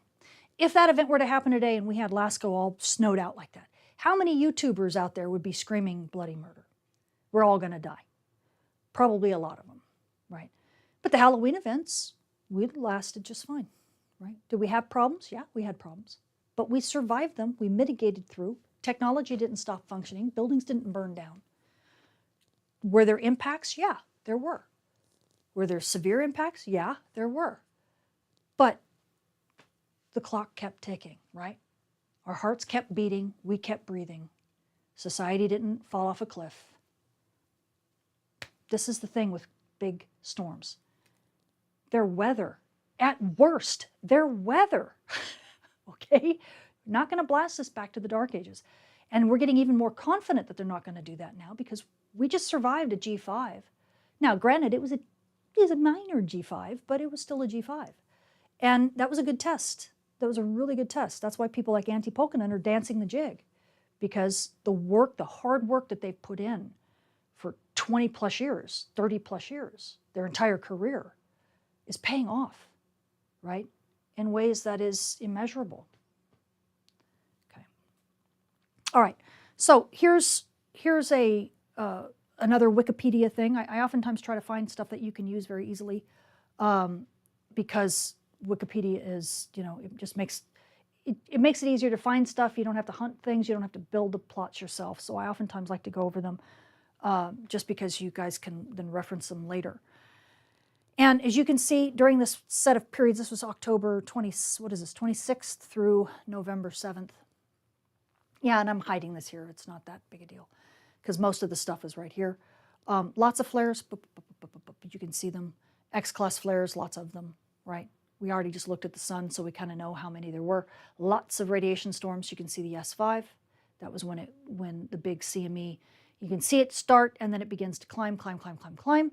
Those of you who are very well, very savvy and have watched lots of my mini courses, especially the C-type series or the C-course series, know that this is the ESP event, not for energetic solar particle, but energetic storm particles. This is when the shock wave of the first storm hit Earth. And so it causes a rise in particle fluxes, especially at low energies. And so yes, we were well past an S5 level, or at the S5 level and above. As you can see, there were lots of radiation storms all the way through that were clear past, let's see. So here's the S1 level. I guess that is the line there, S1, and then you get the S2. I think it was up to an S5, wasn't it? Is that S1, 2, 3, 4? Okay, I see, yeah. So S1, if I get that level right. I'm trying to see where my hand is. S2, S3, there's S4, and so S5 I think is here. So it's just clipping the S5 level. Okay, at that point, if I get that right. Again, that's the cosmic ray, that's the Moscow cosmic ray. So you see the Forbush decrease, right? Again, lining up with where that, essentially where that solar, that shock wave is. And you start seeing this thing start going down. And then the magnetospheric stuff. This was a very strong set of magnetic storms. It took several of them. And this was the NOAA report. I'm standing in front of the NOAA report. What did I want to say about this? Okay, yeah, as a result of this activity, a category G4 geomagnetic storm is expected with periods of G5 extreme levels. Okay, the solar radiation storm is also expected to continue. Oh, it was at strong G3 levels for the next 48 hours because this was after the storm, after it hit, it was already coming down. So it was back down to a G3 level. Further major eruptions are possible from these active regions as they rotate across the face of the sun over the next few days. I think this made a G5. Maybe it was a G4, but it's up there, as you can see. I'd have to look at the data much more tightly. But it was very, very intense and very high energies. The most energetic particle fluxes were up too. So we call this a hard spectrum. It wasn't just what we call the softer particles, the lower energy stuff. The very high energy stuff, as you can see down here, the 100 MeV particles, were shot way up as well. Yeah, you can see. Where are you? It's kind of like a cyan color. That's this here, and that's the bottom trace. So the lowest energy particles are up here, and then the higher energy, higher energy, higher energy, higher energy. They all have lower fluxes as they go higher in energy, but you've got, so even the highest energy stuff, they weren't flat. They were way, way up. And that means very intense penetration for electronics, right? That's why you saw the particle sensors being nailed. You'll also see astronauts were in trouble, as well as spacecraft, as you're about to learn. So this is Mike Bedeau. He's an engineer. He's been an engineer at Northrop Grumman, very, very talented person who knows a lot about spacecraft charging and materials charging, and is a very rigorous scientist. He's very good at what he does, and hopefully he'll be nice to, he'll like me saying that. But his paper, along with a lot of stuff I did with Joe Fennell at the Aerospace Corporation, really helped me understand the susceptibility of spacecraft. So if you are an engineer, look up Mike Bedeau's work, because his work is top-notch. And he really thinks very critically about how space weather works, especially when it comes to things like integrated problems, because certain materials, like Teflon, for example, just never bleeds off charge. So basically, it just is a charge storage machine. And eventually, it'll store so much charge that the electrical, the voltage inside it, the potential inside it from storing all that charge is so much that it crosses through material breakdown. And so it'll cause a discharge, and it will literally denature or destroy the material that it's in. Teflon is a very interesting beast. Great for some things, but horrible when it comes to charge. And I learned a lot of that from Mike Bedeau and some of his work. So here's another neat thing that Bedeau put together. I took this from from his paper and from a review that SWPC had done. And I can't remember yeah, I think this was one out of SWPC's review, because he presented this at the Space Weather Workshop back in 2008. And what you're looking at are spacecraft anomalies, different events. You have certain spacecraft failures you see here in the dark red. And failures happen, they may not be space weather related, right? And so you're looking at events. In this case, these were different anomalous events that either were recoverable or not. But the interesting thing is that you have a certain number of events that occur no matter what, and some of them you can attribute to specific space weather events, and some of them you can't. It's really hard for the reasons I just stated, because a lot of things are integrated, and so you can have a space weather event that then causes something to store more charge, and it gets really close to its breakdown level but doesn't quite cross it, and then as time goes on, it then crosses that threshold, and then things break. And yet it happened over here, when in actuality the event that caused it actually happened over here. But it's tough to correlate because it becomes a smoking gun. That's one of the problems that we have with space weather and space climatology when it comes to health and safety of spacecraft, is that a lot of times the anomaly, the thing that caused the problem, that caused the initial problem, doesn't manifest until later. Okay. But in this particular case, here is the set of events in 2003.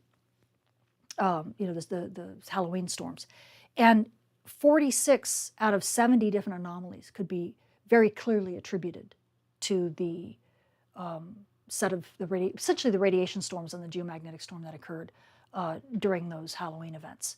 And it was mainly because of the radiation storm, because you have just such intensely energetic particles that are just penetrating these spacecraft, and penetrating all the way through and causing single event effects. So it was very, it was very telling when you have that many anomalies being clearly attributed to a set of space weather events, when typically the effects will trickle in over time. So I really loved this particular thing, because it quantifies something that is oftentimes very hard to quantify. But it tells you how susceptible spacecraft can really be to these events. We just haven't seen them, at this level for a very long time. So that was the radiation storm out in space, in the near-Earth space, dealing with spacecraft in different orbits. I don't know if this was geosynchronous orbit. It may have done it. Yeah, I don't know. I think it's just all over. So just so you know, low Earth orbiting spacecraft will probably be more protected from these events to some degree, because it's harder for these energetic particles to penetrate, especially if they're low inclination spacecraft and they're not traveling, high inclinations through the radiation belts. But again, if they pass through the SAA, that's being enhanced. So, you can have problems all the way around. In fact, as we look into the upper atmosphere and we talk about radiation storm alerts, we had a huge polar cap absorption event. Again, this is at high latitudes. This is maybe a map of the Earth, but you're looking at higher latitudes. Down in here, you're more protected. That's kind of what I was talking about.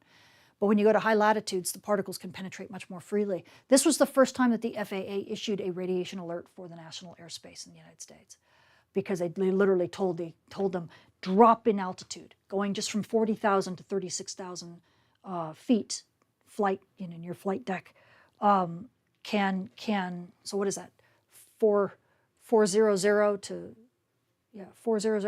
360, however you say that in flight level. Just that drop can actually reduce your radiation dose by 30 or more %, and that's huge. So that was an order, so to speak, given to the aircraft in air traffic control by the FAA for the national airspace, at least in the United States. And I'm not sure how other countries handled it, because they were, much more impacted. And they even talked about dropping in latitude, but they weren't really sure at the time, dropping in latitude, how much that would help. But they knew dropping in altitude would help, because the more atmosphere you have above you, the more atmosphere shields and absorbs that stuff. And because these were such energetic particles, it became a real issue too, even in space. Because, for example, this was a time that this was one of 3 times back then that the astronauts in the ISS were told to shelter in the most robust and protected end of the, so they said that stay within the, it says here, the 5 20-minute periods during which the crew was asked to remain in the aft end of the Zvezda, which was the Russian, I'm sorry if I'm mispronouncing it, the Russian part of the ISS at that time. And it says these actions cut the potential radiation exposure of the crew by about 50%, and only twice before has NASA asked the ISS crew to seek shelter during solar radiation storms. The 2 other times were in November 2000 and November of 2001. This was really right at solar max, so we were coming down from that. So it tells you that back in solar cycle 23, there were times where we actually had NASA ask the crew to shelter in place. We haven't seen that, have we? Right? There's generations of astronauts who have no idea what it's like to actually be hit by particle storms that are that large, okay? Let alone the FAA in aircrew. And imagine how much more automation has been done since 2003, even of the national airspace. Because not only are people affected, right, by this particle storm, but the avionics of the aircraft are as well. So it's something to think about. Again, with the November, or with the Halloween storm. So first we had, what do we have? First we had, I'm forgetting. We had the big radiation storm. We had lots of solar flares, some radio burst stuff, but not a lot. But it affected health and safety of spacecraft, which I'm standing in front of, right? It had health and safety of aircraft as well as astronauts, right? And now we had GPS issues. So the wide angle augmentation system, right? This is the part of GPS, at least for the national airspace, in which which basically helps to augment the GPS constellation to give you precision landing. And the biggest issue, and which we'll see shortly, is vertical precision.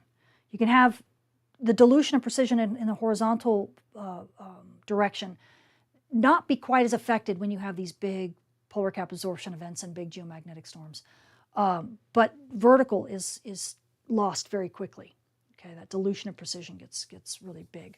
And in this case, back in 2003, for about a 15-hour period on October 9th and an 11-hour interval on October 30th, the ionosphere was so disturbed that basically the vertical dilution of precision, right, the vertical error was so large that you couldn't use the WAAS at all to land planes all across the entire United States. So here's what it normally looks like. And as you can see, they went out further so you could see where the area is where you can't use WAAS is basically outside of the national airspace, right? Because they don't have equipment there. So it makes sense. But in blue, right, that's where everything is good. That's where the error is nice and low, okay? But during the storm, look at this. What a mess, right? You just can't use it. Didn't matter. And the specification was that you can't have a vertical error be more than 50 meters. And that was exceeded. 50 meters, that's 150 feet. So they couldn't use precision aircraft landings for hours, 15 hours and 11 hours. Sounds Carrington-like, doesn't it? Right? Sure does. So how come this wasn't a Carrington-class event? Or how come what was so special about this event that it had all these impacts, right? Obviously, there was a big geomagnetic storm. Obviously, there was a big radiation storm. And there were world-class impacts that really mimic a Carrington-class storm. But why didn't we count it as such? Sure had a number of events, right? Had lots of shocks. So we had lots of CMEs coming at us. Boom, boom, boom, boom, boom. Right? And there were sure a lot of things going on. I'll talk about this more in a sec. In the solar wind to give us a big geomagnetic storm. But when you look at the 2003 events, if you try to go gather data on the 2003 events, you might be sorely disappointed because a lot of the data that sits out there is broken. It's the data, the originally archived data had big data gaps. And people go, oh, that's Big Brother, protecting stuff. No, it's really not Big Brother. What's happening is that you have data that is so intense that the instrument is not, the onboard instrumentation is not handling it well. It's not that the data is not being collected, it's being collected. But the automated algorithms that are being used to create the temperature, the density, the velocity, because you have to do, what you're getting in is a particle distribution. And you have to do moments of that distribution. There's mathematics involved. You do moments of the distribution to get the temperature, the density, the velocity out of the data, okay? And onboard algorithms may do that incorrectly because they make certain assumptions about the particle distribution. And if the assumptions about the distribution, the shape of that distribution, if those assumptions are wrong, well, then you're going to spit out garbage because you're applying something that isn't true to a distribution that really it doesn't look like that. And so that data has to be redone, okay? And so one of the pioneers of that, as a matter of fact, just this last AGU, she got an AGU fellowship for it. Ruth Skog, really wonderful person. And one of my old mentors, Jack Gosling, God rest his soul, they went back and redid this data, thank goodness. And so anytime you see a paper by Ruth Skog, you know you're going to get good data in it. And so they reconstituted the data, especially the plasma data. And so what you're looking at here are a bunch of events, 1, 2, 3, 4, 5, 6, 7, 8, okay, which correspond to the 8 shocks that you see here. That's how many CMEs were being rapid fired, right? I oftentimes call it machine gunning, right, as the sun just lights off. When you have a bad actor, that's what happens, right? You just get a ton of events all at once. You're beginning to understand how Carrington-Class events get their name, right? These big extreme events, they're not just one event. There are a ton of them coming at us all at once. Here's the temperature, here's the magnetic field, here is the reconstructed density, and in this case just, and this is velocity up here, reconstructed velocity, and we needed that. Down in here you see this gray. It's because in this, and you still see some data being lost. That's because they were never able to recover it because the distribution was just so weird or it saturated the instrument. So they've kept it, very clear that, okay, this is our best guess, and in this case, they couldn't even make a guess about the density. In this case, the alpha to proton ratio is completely lost. So they're trying to make estimates as they looked at this, okay, comparisons between the October event, the 1972 event. Ooh, wonder why the 1972 event. The Bastille, was this the Bastille Day event? I think it was.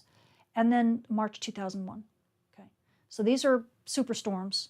This is a Carrington-Class event, right? Interesting, we have a Carrington-Class event in there. Why? Look at the speed. This is velocity, around 2,000 kilometers a second. What was the 1972 event? Around 2,000 kilometers a second. This thing was fast. Do you see this? 2,000 kilometers a second? Whoo! Look at number 5. Yikes. Look at number 6. Yikes. Right? Here's a blow-up of 5 and 6. Wahoo! This was an insanely fast event. So you're like, well, okay, Carrington-Class then had all these radiation storms. That was massive events causing all these failures in space, causing the very first national, FAA, alert for radiation, lower your altitudes because radiation storms are too big, causing WAS to go, good night for 11 and 15 hours for these 2 events, right? What about this isn't Carrington-Class? Well, I'll tell you. Here's the interesting part. Look at the magnetic field. There's the first magnetic field. There's the second magnetic field. You see the size? Magnetic field strength? Sitting around 40 nanotesla, maybe 50 nanotesla at the peak, at the very peak. That's total strength. Pah! We did that in this past G5.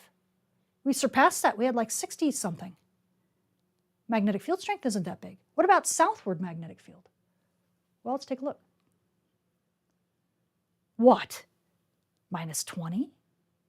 Pfft. We're lucky if that's a G3 to a G4. Typically, minus 20. So, and this one too. Southward, sure, but minus 20, minus 30? We've seen that a few times already this cycle, right? So why did this have such intense impacts? Well, because typically a geomagnetic storm, a CME, an ICME, that has a minus 20 nanotesla southward magnetic field is only going about 600 to 700 kilometers a second at best. This one, 2,000.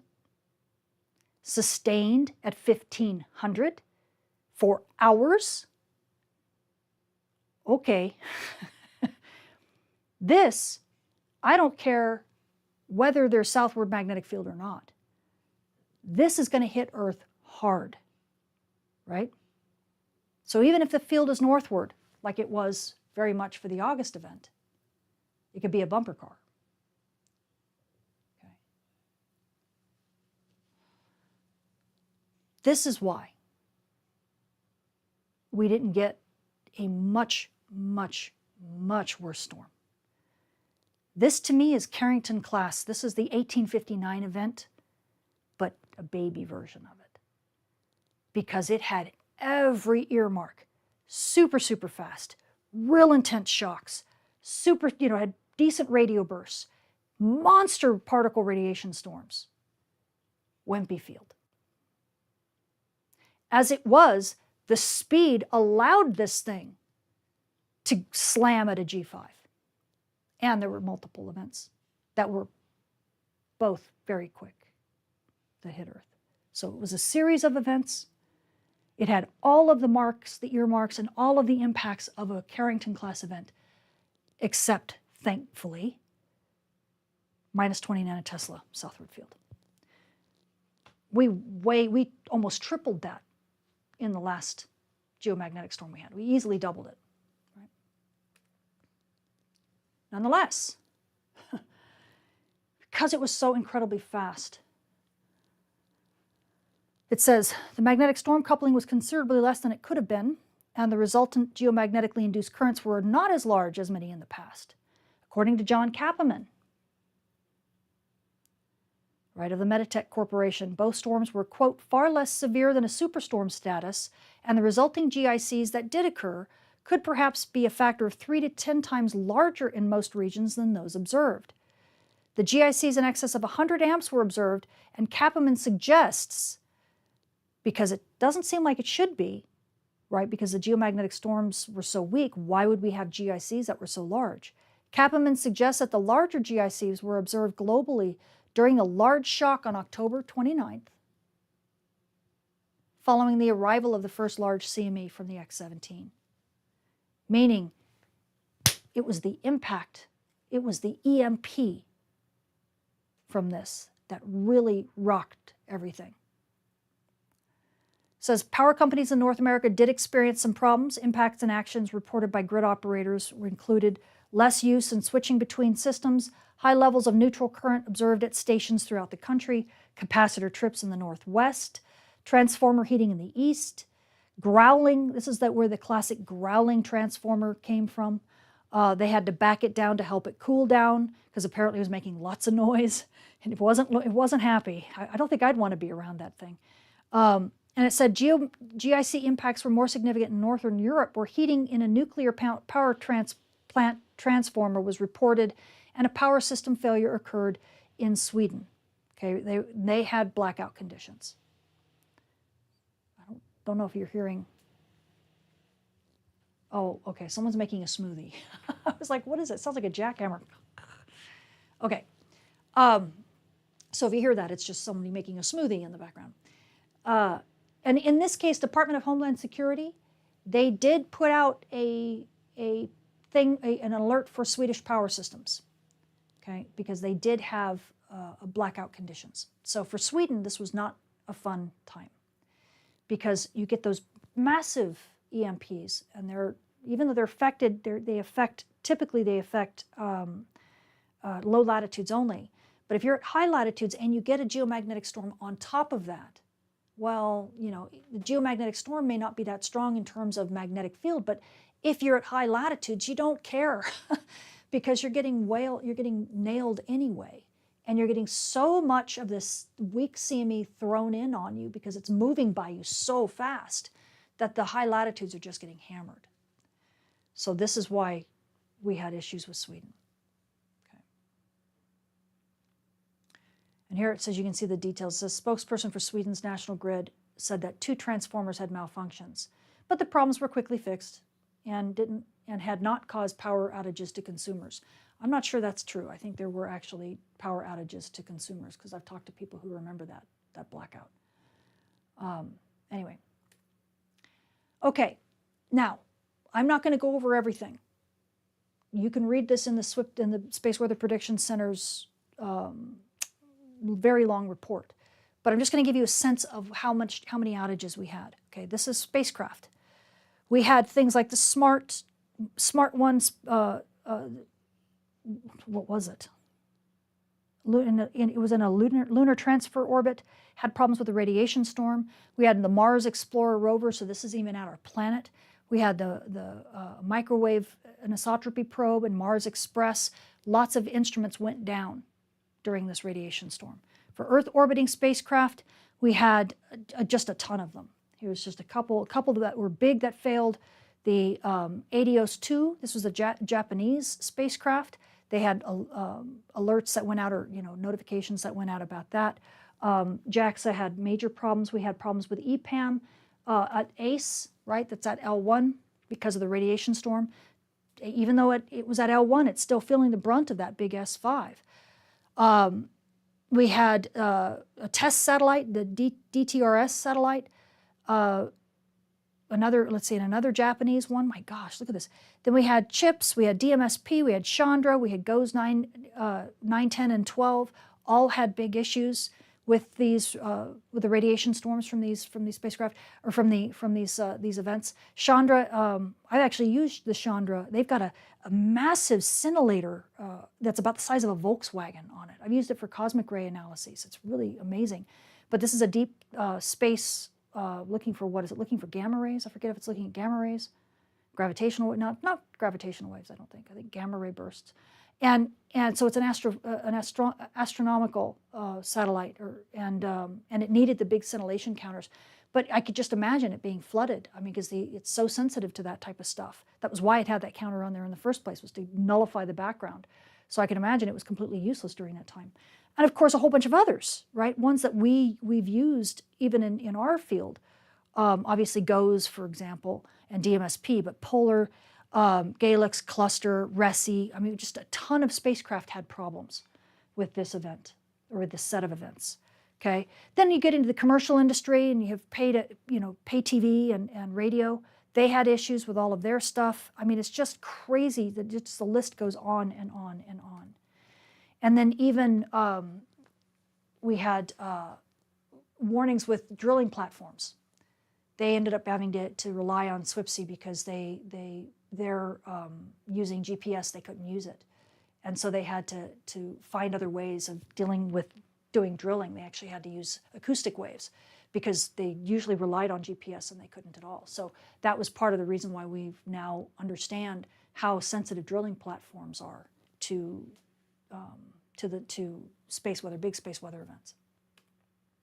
Okay, so do you see why? Let me go back for a sec. Do you see why I say that this should have been? This is like an 1859 event, just a little bit lighter version. And if those series of solar storms had just slightly stronger, just double the magnetic field strength, this would have been a Carrington-Class series. Okay, and it would have been as impactful as the 1859 event. Probably would have, it might have even erased the 1859 event in our mind, because it would have had a modern impact on us that we, at the time, were not ready for. Okay, as it was, as you can see, I can't even go over all the events and all the things that it impacted. But it definitely let us know that our space infrastructure was not robust enough for these really, really big events, and likely still isn't. In one case, I will make an exception. In one case, there are certain military sats that were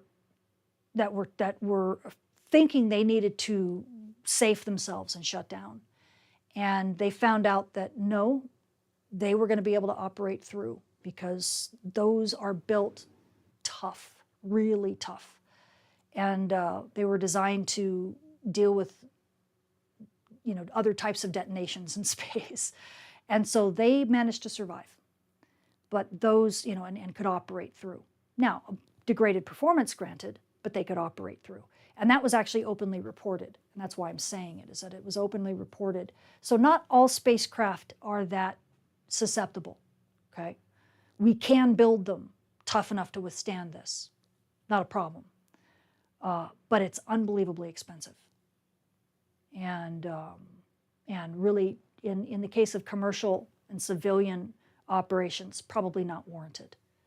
So just be aware. It's not like a big space weather event like this will take out everything, even though you see lots of events here. We can build them tougher. My concern to this day is that we don't even build them as tough as we used to, right, for the ones that had all these events. So that's my concern, especially as our sun gets stronger again, right, starts throwing big events out. Now, here's just a couple smaller events. December 2006, so only 3 years later, the day GPS died. I'm not going to talk much about these events, just to highlight a couple things. So in this particular event, this wasn't a Carrington-Class at all, right? We're now down into the yellow. If I were to show you the screen again of where we are in terms of these events, we're getting closer, we're in the modern era, right? This is when solar cycles this is getting close to the deep solar minimum that we had at the end of solar cycle 23, right? So we're basically down to where it's getting really quiet. So we're not having big solar storms anymore. In this case, this was like a last gasp event that was more about the radio bursts. And here is the Owens Valley Solar Array, and you can see frequency 1 to 5 gigahertz. Okay, not megahertz, this is gigahertz now. We had a couple events, and no, you can't line them up, so don't try, because this is just a span of a couple minutes, between here and here, essentially. Okay, so that's what all this is spread out for. But I'll show you why I have that there in a sec. But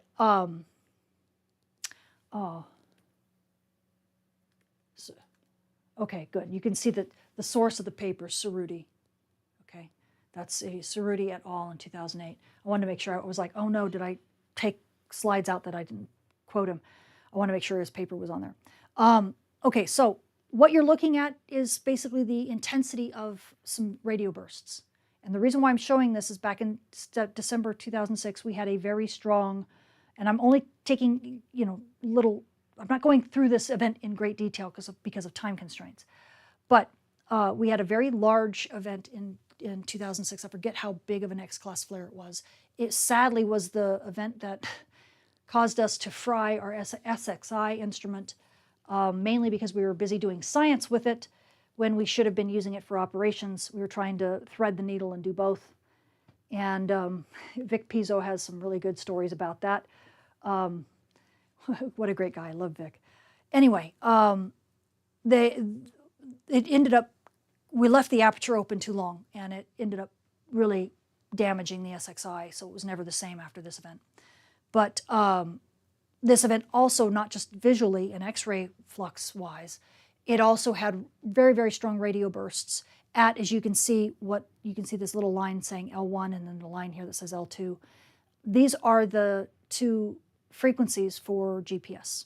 So for single frequency and dual frequency, you can see we have lots of energy all the way right in there. So what happened is that the power, basically the flux in the radio, the solar radio spectrum, exceeded, it was one of the most intense radio bursts we had had in exactly this frequency range. So they're looking at right at 1.6 gigahertz, which was a little bit higher here, okay? Because the L1 band and L2 band, you're looking at essentially 1.2 gigahertz and 1.5, almost 1.6 gigahertz for L1 and L2. And at 1.6, that says 1.6, yeah. So essentially at the L1 band frequency range, we had an outrageous amount of power. Okay, so you can see where the floor is. This is a typical radio burst. Here's what we had here. Okay, I mean, we're sitting at 10 to 15 times, to 10 to the 5th SFU for this, and I had another one. Okay, so we had two that were very, very large, and of course, it was just timed right so that the entire Western Hemisphere was on the day side of Earth. And very much like the 2003 events that we just saw, we had GPS just turn off. So here's IGS cores. These are data that are essentially WAS receivers, okay?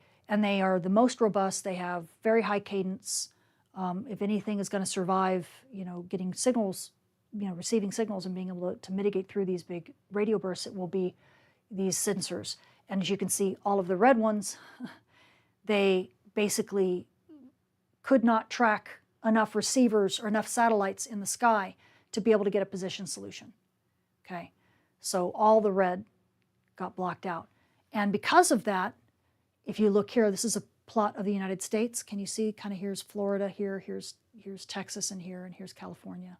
Okay, so the entire continental United States lost their vertical guided approach. So once again, it exceeded that 50 meters, like we had said before, for basically all of the continental United States. And this was for several hours or something like that. And again, in a different talk, I can go over this event in more detail, but taking from Cerruti, we had receivers on the sunlit side of the hem of Earth had nearly identical patterns of signal and noise. This isn't quite signal to noise, but it's kind of like that. But they had fading lasting up to about an hour. So it basically meant that you couldn't really use your, you couldn't use GPS with those receivers at all during this period. The factor, and I won't go read all of this, but they had signal reductions, basically signal noise, up to 27 dB at essentially 1.6 at the L1 frequency range, which is close to 1.575 gigs, right? So a huge drop in signal simply because the sun is screaming at that same frequency and is drowning them out. But you never heard about this event, right? We sure did. A scientist did. Because we had position errors that were up to 20 meters horizontally off and 60 meters vertically when it came for the precision, the WAS receivers. So again, exceeding that 50 meter threshold. I mean, I don't know about you, but 60 meters, that's 100, how much is that? 60 meters, that's times 3 feet, right? 180 feet, you're almost 200 feet error. You don't know where you are by 200 feet and you're trying to do a vertical guided approach. Crazy. Now, back in 2006, most people still knew how to land a plane without, without a vertical guided approach, right? Without automated pilots taking over.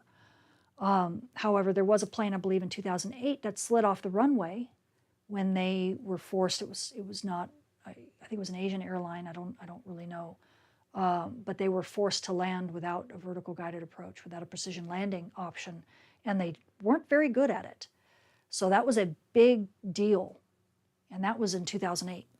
And just imagine how many people now have been trained to don't worry about it. You'll never need to get off of GPS and precision-guided approaches because GPS is foolproof, right? Especially now that we have ADS-B. There's a lot of people who just don't know about these types of events and don't realize that they can happen. And this event didn't even give us a big geomagnetic storm, didn't give us a big anything. It was just kind of eh. But what was notable was the radio burst. Okay. How about the Copenhagen, Sweden airport shutdown? This also happened in Greenland. It also happened in, I think it might have been Norway as well. I have it written down. You guys might remember this. So this was during our last cycle, right? This is now cycle 24, okay? Not that long ago. This was during the maximum of solar cycle 24. And again, it's radio bursts, right?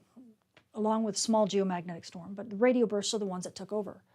And what you're looking at here is a bunch of signals. Actually, I can talk a little bit about it. You see it in the news. I think I have a couple other news things coming in. Solar storm knocks out flight control systems in Sweden. Here's another one from the Weather Channel. Massive solar storm halts air travel in Sweden, mainly because of the radio burst, but we did have a small geomagnetic storm going on at the time that probably exacerbated the situation. But the issues were in Sweden, Belgium, Norway, and Greenland. Okay, and so solar radio bursts, that's what the SRB means, cause widespread disruption of air traffic control radar. And and this happened for over an hour in both the UHF and the VHF bands. And part of the reason why it hit Sweden so hard was because it was sunset in Sweden. It was like 5:30 at the time, and that's why it hit the ground-based radar as well as GNSS. So when you talk about ground-based radar, which is oftentimes used as a, not just a secondary, but especially when you're coming and you're landing, the aircraft really rely on those ground-based radars. But then it also lost GNSS, right? So you lost GPS. So those are two separate systems that got impacted at the same time. And that is a no-no. And the reason why that happened is that anytime you have the sun near the horizon, then you can get line of sight disruption of radars. You can even get line of sight disruption from trying to just do your cell phone in your cell phone tower. In this case, you have radars on the ground, and the sun is screaming, and because it's like as I've said in the past, it's like trying to catch a baseball in the light. So like somebody pops up a fly ball, and you're trying to catch it, right? It's coming down, and the sun is in your eyes, and you're like, I can't see it. It blinds you. Same kind of idea. So that's what happened here. Is the sun was in the eyes of the radar, and so the radar couldn't see the planes. In fact, it was getting echoes. Okay, and part of that was because, well, the main reason was because this thing was screaming, and it was screaming at very particular wavelengths.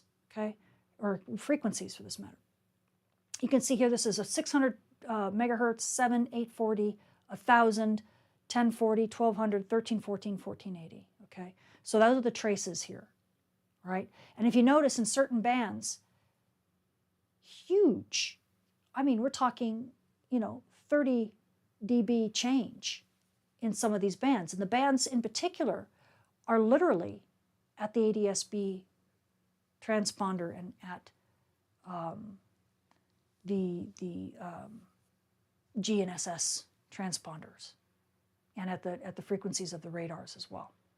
Okay, so here's a couple shots of what the actual radio bursts look like.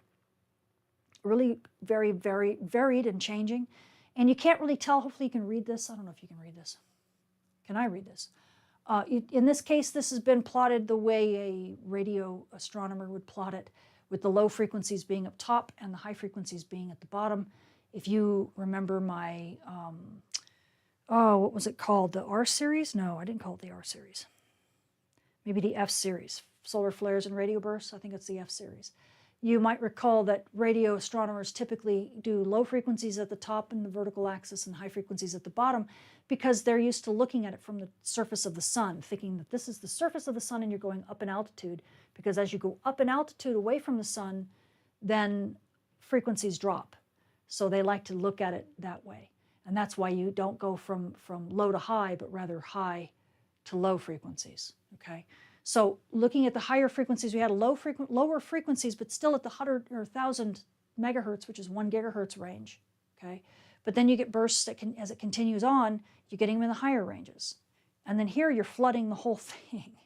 Okay, so here's 3 or 4 separate shots, and look at all the striations. So this had a lot of really strong interest for radio astronomers, solar radio astronomers, because it just had such interesting features and how much it changed over the course of the event. But here's an interesting thing. Look at this, 1070. See this line that goes across? This could be a frequency transponder. This is about the line. And look at the radio burst. Look how much more intense. So imagine trying to see this from a plane, if you're a radar, or if you're a receiver, an air traffic control receiver. You're trying to get that information through a radio burst that's like this. That's why I like this plot, was because it had this line right through it that kind of really gives you a nice visual representation of how difficult it is to see through things. Or in this case here, a tiny little cricket chirping near this train tracks when the train is going by. Okay, so not only did we have the WAAS augmentation shut down because you couldn't do precision landings, but you also had these radar echoes. So poor air traffic control was at the same time losing any knowledge of where their planes were using GNSS, and their ground-based radars were showing they had like 3 or 4 planes where there's only supposed to be one, and which one's the right one. So you can imagine that just made them shut everything down. In Copenhagen, the airport shut down for like 2 hours. They didn't do anything. They basically did not let any planes land or take off. But it ended up affecting 4 different countries because of this. So that was a really big event, and it was falsely attributed at first to a geomagnetic storm, and because you obviously you think of that right away, especially if there's aurora going on, especially in places like Sweden. They're so used to it that they see that they automatically think, oh, it's a geomagnetic storm messing with our stuff, messing with GNSS and stuff. But in this case, it was really, truly, when you dig down into the details, it was truly the radio burst. Because the geomagnetic storm they were having was just like a G1. It wasn't even that big a deal. So, but here's the interesting thing, and people, some people like hearing this, some people don't. But when it comes to radio bursts, we have a radio blackout alarm, right? Alert system, right? It's the R scale, right? And we have R1, 2, 3, 4, 5. The problem that we have with the R scale is that it was stood up at the time that we cared much more about HF radio. And that was our main communication line. Since then, we've gone on to much higher frequencies. And although HF is still used, when you have a solar flare, there's 2 different ways that you can get impacted. You can get impacted by the X-ray flux and the EUV flux hitting our upper ionosphere, and that causing the ionosphere to different layers of the D layer of the ionosphere to ionize even more, and it makes it opaque to radio propagation. Okay, and to characterize that effect, you want to look at X-ray flux, which is what we're looking at here.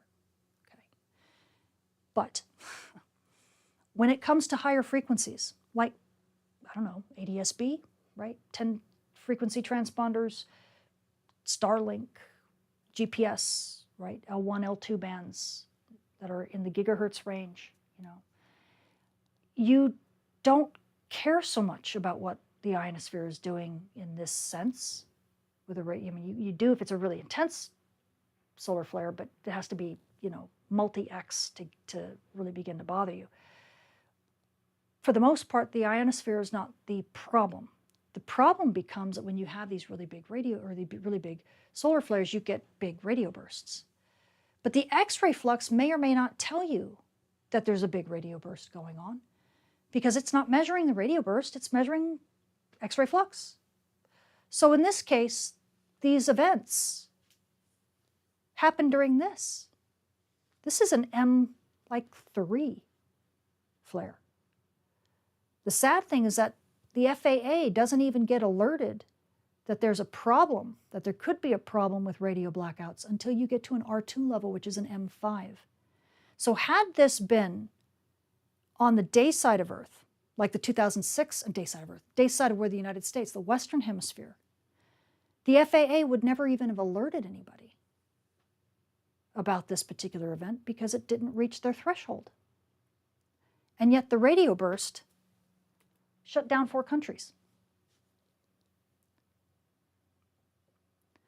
This is why I say that space weather, the operational field of space weather, is still the wild, wild west. We don't even have in place yet all of the things that we need to keep our technology safe. Okay? Radio bursts are not counted, and they need to be, especially as our technology continues to evolve. So this was the big wake-up call for a lot of people, that we can't do radio bursts this way. We can do radio blackouts for the ionosphere, continue to do them this way. But radio bursts,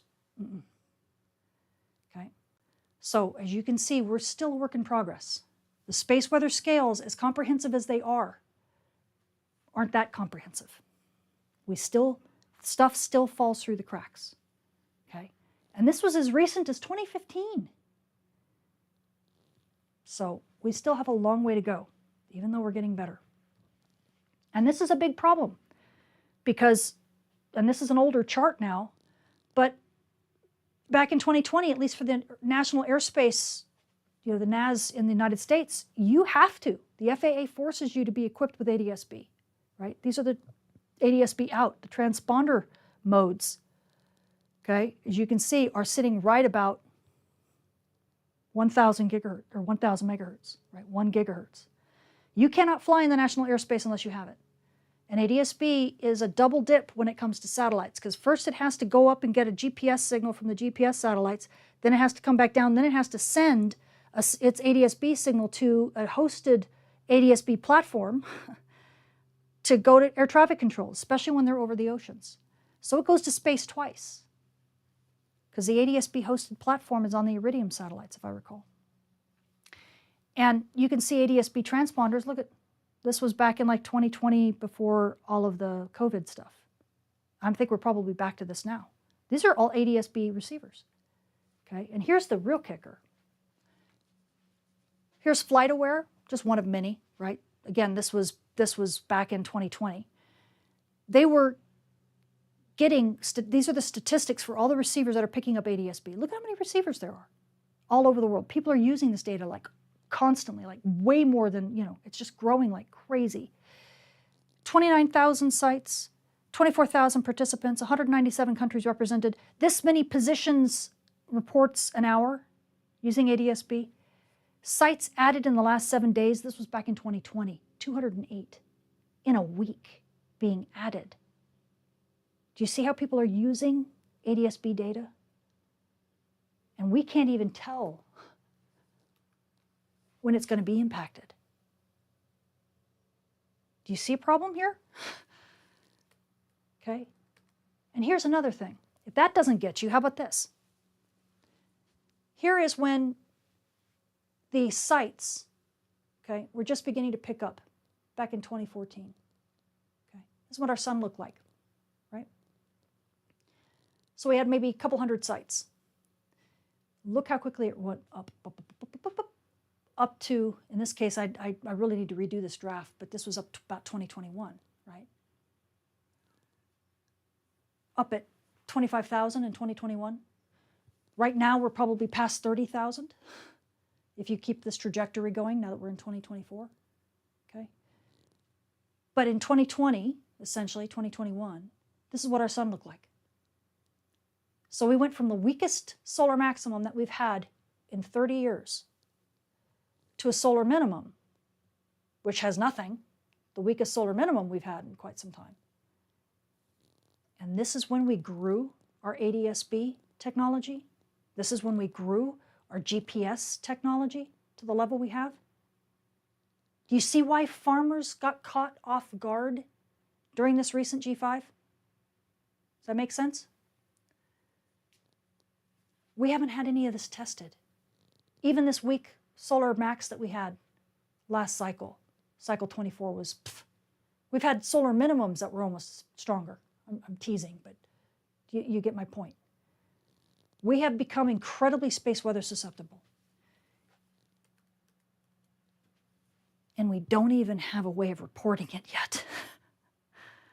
This is how fast our technology is changing.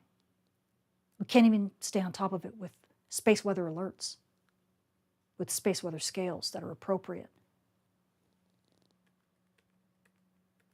Okay? Do you understand one of the reasons why I became a space weather woman? We can raise awareness, we can make this stuff move faster, right? Because we need it. We desperately need it. So, Carrington-Class, 1859, the one that started it all. We got the railway storm in 21. Birth of solar radio astronomy. Not solar, but radio astronomy, not looking at our sun. Then we had the playoff storm, right? Then we had the birth of solar radio astronomy at solar max on the rise to the grand solar maximum. Look how much different this cycle looks than this one. See the difference? Huge difference, right? Here, we recognized we had a star. In fact, it was probably messing with these guys who were trying to do radio astronomy for other things other than our star, that they finally decided to turn their antennas to our star because, hey, it's making noise. It's talking to us. We better learn what it's saying, right? But look at us now. Do you think we were very susceptible back then using just HF? Think we were susceptible with radio bursts and whatnot? Not nearly like we are now, right? And we were much more aware. 1967 taught us a lot, at least the military, about radio bursts. We almost had World War III because we thought we were being jammed. 1972 taught us even more about geomagnetic storms because all the sea mines detonated. Don't build them that way. Don't have things on relays, not even power grids. There's the Carrington-Class events that have hit Earth, right, during the rise of the grand solar maximum, probably because we had lots more Carrington-Class events than we do today. Here's our computers, which I'm just popping back on again. During the rise of the solar maximum, of the grand solar maximum, we were just beginning to flip to solid state when things started kind of calming down a little bit.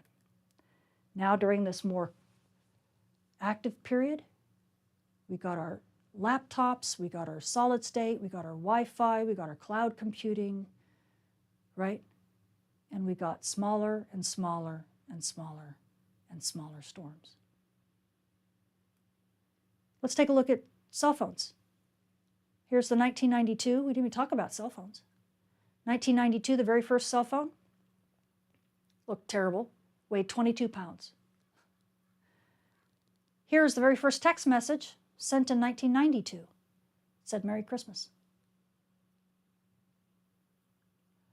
Here's our BlackBerry, the very first BlackBerry, in 2002. Here's our Apple iPhone, 2007. All these mobile devices. Remember, the very first smartphone, right? These things are ubiquitous now, right? GPS is on these, right? Look when it started. Our very first smartphone started at the lowest solar minimum we've ever had. This was the start of the really deep solar minimum. And then we went into this wimpy cycle, and we're just beginning to come out of it. Do you see the timeline? How the technology is changing so incredibly rapidly, especially in this era. And look what our sun is doing. Is it doing anything like this? Like what we saw here? Not even close. And we've gone from machines that took up entire rooms to something you hold and you put in your pocket. That's with you all the time. And runs half of the time is talking to satellites, right? Here's the Google G1. I had one of these. Yeah, I still have it, actually. 2008. Here is another Apple phone. Oh no, not Apple phone, iPad, very first iPad. Okay, so tablets now. Okay, so Android, Apple. Here's Apple's iPhone 10. Being released in 2017. 2020, remember with the pandemic? Zoom crosses the threshold of over 1 million video conference calls a day. 1 million. Teleconferencing, right? But with video. I can't even recognize. Here, this was a slow climb, a slow change.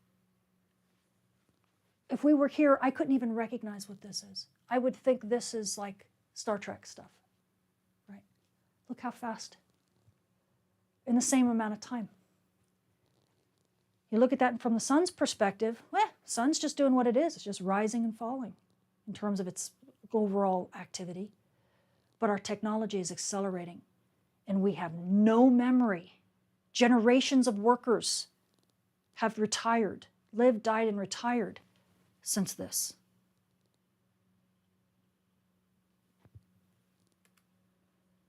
There's our storms. Do you see where we're going? Do you see why when we talk about Carrington-Class events, first of all, it's complex, but it really, when we talk about these extreme events, we really need to look at them in context, because it shows us where we're going as a society, and it shows us where we're painting ourselves into a corner. What now, right? Are we going to start climbing again? Are we coming out of that grand solar minimum? If we take a look at our digital age, right? If you look just at the 1980s, and I'm just standing out here, you had the Carrington-Class up here, right? The Carrington-Class up here. And we had big technology, just barely starting solid state. As we go into the Superstorm class, we're miniaturizing our hardware, getting eBay, we're starting cloud stuff, just a little bit here and there, websites, DVDs are taking over. We're beginning to get into closer to the 2000s. Mobile devices are beginning to come online, right? We're getting things like, social media sites coming in, Facebook, Twitter, right? Skype. The mobile phones are getting smart. Look at our storm classes dying down, right? We're getting cloud, we're getting streaming services, Hulu, for example, right? Now we're getting into today.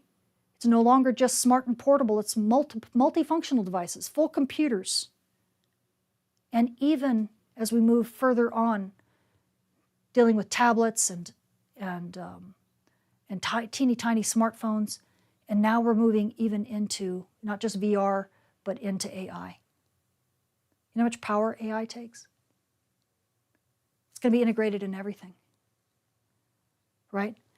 But are we continuing to go through our mild storm class? Or is that changing now? And how robust is this stuff compared to this stuff?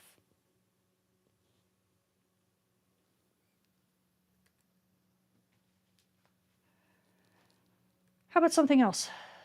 Well, let's talk about the Mother's Day storm. Notice I'm talking about 2003.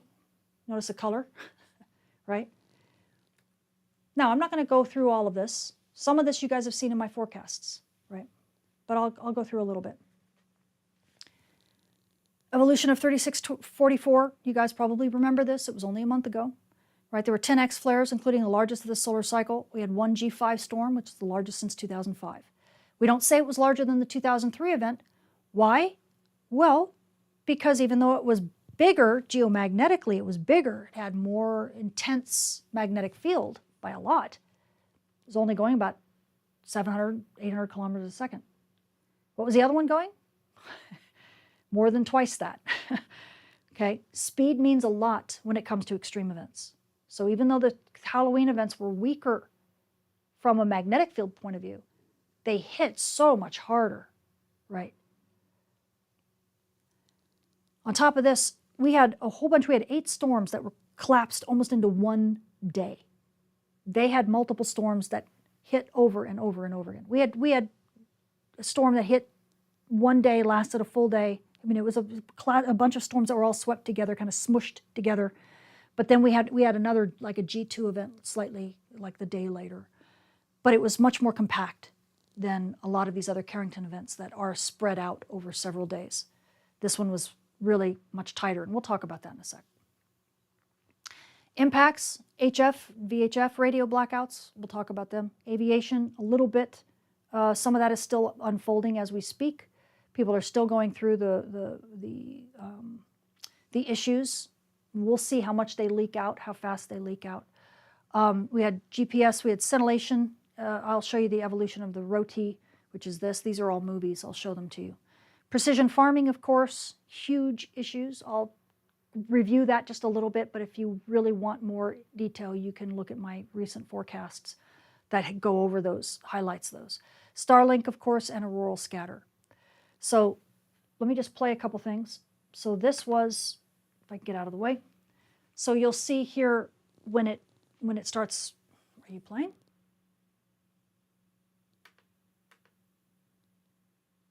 Huh, why aren't you playing? It started to, and then it stopped. Okay, I hope this isn't a memory issue. This is a very big PowerPoint, by the way. Let me, I wonder if it's a memory issue. I'll be upset if it is. Do I have anything else up?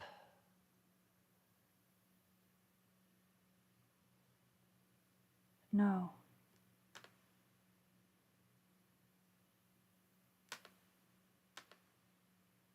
Oh. Pain in the tush. Okay, I may have to do it manually. I don't know why it won't play. Okay, so if I can get this to work. So you can see the radio contacts here. Once that big flare hit, you had a high level from the X8.8 flare, boom, right there. Look at this, the entire northern hemisphere just turned off. Okay, and that lasted for a little while. And then hopefully I'll show it coming back. Yeah, then you slowly see it coming back right as the flare dies down and the transcontinental impacts come. Notice though, there's also a hole, and that's because we had a polar cap absorption event because of the radiation storm that was hitting. So I show it dying off, and so it took hours for HF radio to come back. Okay, but even in that, there's this hole up here that you see, and that's because of this radiation storm here being shown in the DRAP model. And I'm sorry that this movie didn't play, but I had to hand do that. Huh. There it's playing. Now it gets stuck. I don't know why. It's so strange. I hope the rest of the movies don't get stuck like that. But anyway, okay. Let me put it back to where you see absolutely nothing, where it's the peak of this. Look at that. I mean, it's just nothing. This totally reminded me of the 2017 event in September when Hurricane Marie and Irma were destroying Puerto Rico and coming up to the Florida Keys, and we had exactly the same kind of situation. The reason why you're having radio communication on this side, anybody know? It's because it's the night side. You can see the day-night terminator right here. Can you see that? I'm trying to look, yeah. Day-night terminator right there. That is showing where the night side is. So if you're close to the night side, you're not hearing the sun scream, right? But the entire day side was wiped out in HF and VHF. We had auroral scatter. Yay, it's playing. Good. You'll start seeing auroral scatter, and this is from G7IZU, Andy Smith. You can see anytime you have auroral scatter, it's showing you kind of where the auroral oval is. This is in HF radio. You can see it coming way, way down. Look at it in Europe. Look at that, all the way down. This is why when people were saying, I think I'm seeing aurora in India, I'm like, yeah, if we're getting auroral scatter that far south, whoops, then you're definitely have the potential to see aurora, visual aurora that far south. So that's pretty amazing. And these are all by radio contacts that are being, charted and logged. So this isn't only where aurora was seen, but it's a neat marker for the radio signal confirming that auroral scatter was occurring. And that can affect radars, right? The plane radars and everything. Anytime you have auroral scatter, it can affect any type of signal that's anywhere near it, especially if you have to shoot over the horizon. So it's a real problem. Okay, and then ROTI, this is the evolution of ROTI, and I love this plot, whoops, this because I've got the DRAP model, so you can see where some solar flares are, you can see where the day side is because it's a little bit lighter, you can see where the night side is because it's a little bit darker. But you'll start seeing all these little green lights, twinkling lights, so to speak, you'll start seeing them turn red. And you'll see it turn red really fast when the storm hits. And that line is essentially where the auroral oval is. And so you'll watch it when it turns red. Here we go, boom. See it turn red? Look how far down it dips down over the course of the days. Now, ROTI, which is the rate of change of total electron content, doesn't tell you exactly where scintillation is occurring, which means where signals can get scattered like GPS signals and stuff, but it tells you where the potential is extremely high for it. And so you can see over the course of the entire day for the G5, we had it clear down into the United States and into Europe. Okay, so this is why farmers were having such trouble, right? Because you could not get GPS signals very easily. And that's why, especially on the 10th and the 11th, were the worst bits. Okay, so this had a lot of the earmarks that a big extreme storm should have, right? Not Carrington-Class, but big. Right? Can I get out of here? Okay, and here is one of the reasons why, and I don't think I can slow this down. I can stop it though. One of the neat things about this, whoops, and if you ever use the Space Weather Prediction Center synoptic charts, it's always nice to see. And I stopped it right on the right time. It says combined 3680, I think 84, 3664 and 3668.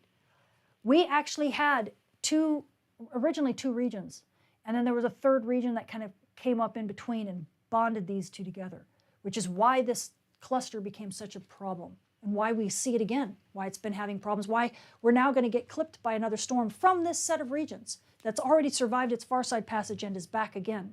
We just got lucky that it didn't get more impetus while it was once again in the right dead center in the Earth strike zone.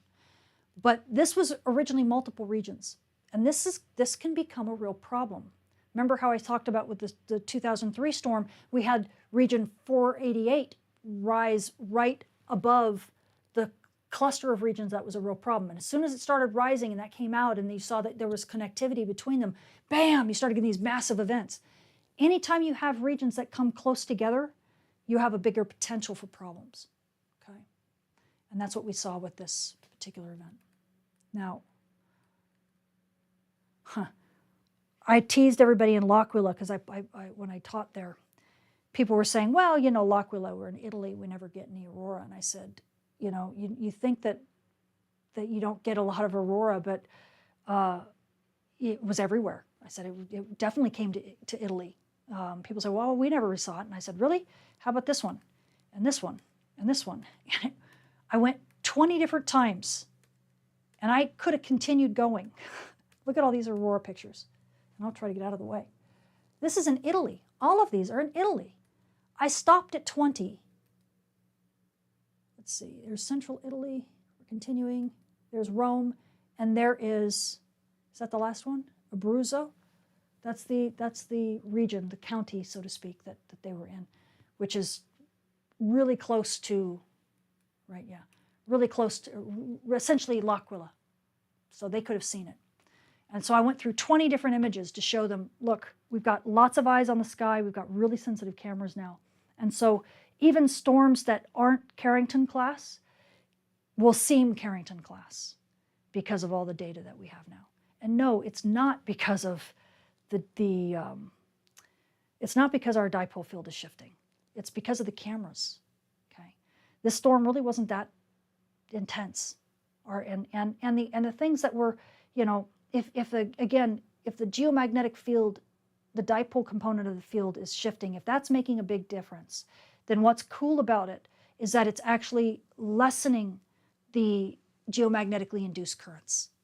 And that's actually making it easier for our grids to survive. So if you want to attribute that, the weakening of our dipole field on anything, attribute it to, you know, look at it as saying, okay, well, that may be one of the reasons why our grids did better during a G5, why we can celebrate, right?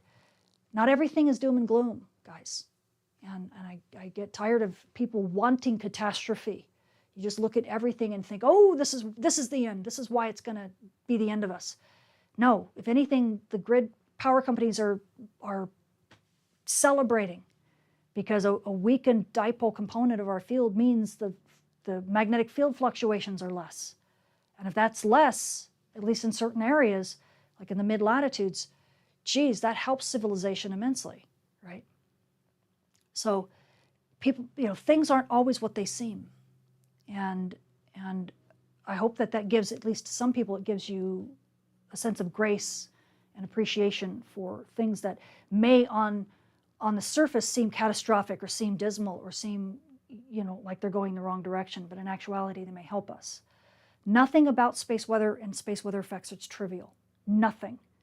And to make simple correlations and simple deductions and reasoning may seem sound on the surface, but when you dig into the details, you realize you had it backwards, okay? So I was thrilled with this G5, and I feel that our power grids, at least, are far more robust than they used to be, and how we operate through and mitigate through these problems is far better than it ever used to be, because we've got people who are far more informed. They know what to do, right? Where we don't have that, where do you think that is, right? Where do you think that might be when it comes to, oh, I should have fixed that. I don't know why that didn't translate right. Let me fix that. maybe maybe where that is having to do with some of our higher frequency signals, right? Our satellites and either the health and safety of the satellites or low Earth orbiting satellites, whether or not they're going to handle the drag, right? These lesser well-known areas. The power grid area has been known for a very long time. But these lesser well-known areas, because we haven't had the population of satellites in these low Earth orbits that we've, in the past, so we don't know as much about them. Or we did know, but that corporate memory's been lost because since 1967, right, we haven't seen that much, or since 2003, we haven't seen that much because we haven't had these big events, so people have retired. And, I've been talking about LEO satellites falling out of the sky since 2019, saying this is not good. We need to be paying more attention. And sure enough, Elon Musk, right, during this recent impact, if you guys have seen my forecast, you know this. I'm not going to go and do it in great detail. But he had to say that the Starlink satellites were fighting. They were feeling the pressure. They had their thrusters on, slammed on, and they were going hardcore. And they were still not able to keep up because their linkages, they didn't know where each other were. They have to cross-link. They have to be able to talk to their 4 nearest neighbors or 3 nearest neighbors. And SpaceX finally changed how they did their infrastructure and made things a lot more free. So I think the satellites could communicate. It reduced the restrictions on them. So that helped, I think, save the day. I mean, they had incredibly reduced throughput, but it didn't go completely down in many cases. But, for people to say, I kind of giggled at this, not because I giggle at Elon, but because I giggled at the idea that this is big. Meh, this is a mini G5. When I look at that, do I think it's like this Carrington-Class event? Not even close. Was it a superstorm? Was it a major superstorm? No. But it was a nice taste. It was a nice sampling. It was nice to get one back again. But if it takes much more than this to pull these satellites down or ruin their day, well, we have a lot to learn, and we have a long way to go. These were the outages. Again, this isn't as clean a plot as what I did on my forecast, my recent forecast, but you definitely saw that there were outages on the 10th. I flew on the 11th. Here's the 12th. So there was a lot more outages during this period that I didn't catch. But I was on a plane, seeing aurora for the first time myself. But that tells you I trust planes, commercial aircraft, even during a big geomagnetic storm. I didn't like the fact that I was getting dosed because we had an S2 radiation storm at the time. I was not happy about that, but this was me flying to L'Aquila for the training course. And then the Mother's Day storm affecting GPS. I went over this again in my forecast, so I'm just going to quickly scan through it. You can definitely find the details here, but they had to come out multiple times on the 10th, talking about GNSS and GPS issues, and then finding that it was affecting their correction networks, their RTK networks. And they're like, okay, well, even that's affected. Oh goodness, okay, we can't mitigate through this. You just have to advise you to keep an eye on your guess rows. So they're the rows where they were planting, because they had to plant corn in this case. And of course, the accuracy was extremely reduced during that period. So anything that was tracked at that time with the degraded GPS, that is now locked in for that entire harvest season. So all your spraying, your harvesting, your watering, anything that you do where you need to know where those rows are, that's all messed up for the entire season. So it was crazy, just crazy. And again, I go into that a bit more during my recent forecast, which I'll show in a sec. Here's another one. Keep an eye on your guess rows. Okay, so another place you can go look for articles. There's lots of forums on it. Here's one saying, veering far off course, the tractor made a sudden left turn and tried to loop around in a complete circle. I've never seen a tractor chase its tail, but I guess that's what happens when GPS goes down during big storms. The tractors chase their tails. This is in Arkansas. Of course, you have aurora all over the place. People do plant at night. It isn't just a daytime phenomenon, even though during the day it was also bad. I talk about that in my forecast. You can actually see my big geochron with all of the aurora and the HF signals being disrupted. And if HF is being disrupted, you can gives you a kind of an idea of what the GPS farmers were dealing with. okay? A lot of the planters don't even plant. If they don't get a GPS signal, they just stop. You can't drop seed, nothing. So it was a huge surprise for a lot of people. Now, granted, some people have been talking about this forever, okay? And they're trying to get traction, right? Trying to let people know, careful, careful, careful. We need to really assess this. And there's a lot of people working on this. But more than half for corn planters in what they call the Corn Belt, over half of the farmland is precision agriculture at this point. So again, this even made the New York Times, made Agricultural Dive. I'm gonna fast forward this. But the funny thing is that it's causing big policymakers and insurance agencies to pay attention, as well as bank industries to pay attention, because it's a huge impact to our agricultural industry. Because even just a day loss can translate to thousands of dollars by the end of the harvest season. So they're saying that we have to have a response plan in place to avoid large-scale disruption, especially if over half of your farmland is being planted this way. So when we talk about the Mother's Day storm, it had a new set of impacts, right? Didn't have the impacts of the Halloween storms. But now we're seeing ground impacts to other economic strongholds because of the fact that we have new technology. We wouldn't have had the farm disruption with the Halloween events because we didn't have GPS back then. Right? We didn't use it back then the way we do now. So we've built in susceptibilities. Okay? Wonder what other susceptibilities we've built in. Let's talk about that in a minute. So how does the May 10th storm series compare? Well, for those of you who know what Bartel's music diagrams are, they're a way of looking at the KP index, okay, in a very specific light. And here's a KP index from 1941. It's really great because it shows the entire year. It looks like, and we call it musical diagrams because it looks like sheet music, doesn't it? But I bet you can pick out the big storms by eye. Look for the black, right? Here's one, here's one, here's one, here's one, here's a big one, right?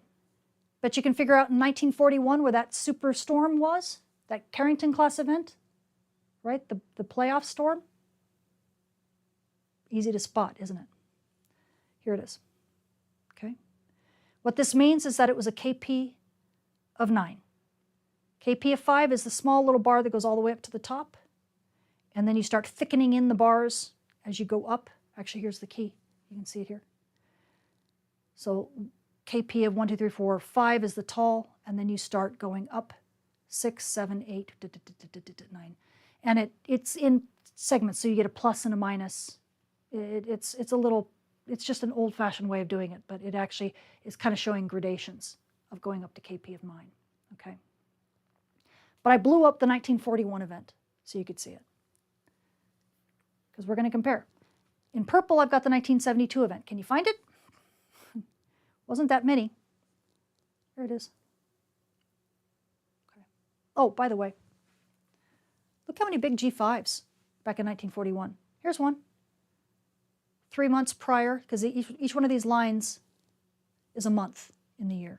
27 days, a solar rotation, so essentially a month. 3 solar rotations prior, there was a G5. 3 solar rotations prior to that, there was another G5, maybe 4 solar rotations prior. So in this 1 year, and this might have even reached G5, it's kind of hard to tell if it's a G4 or G5 from here. But if that's a G5, then in this 1 year, we had 1, 2, 3, 4 G5 level events. 4 of them in a year. See how big the cycles were back then? In all of cycle 24, we didn't get a single G5, not one.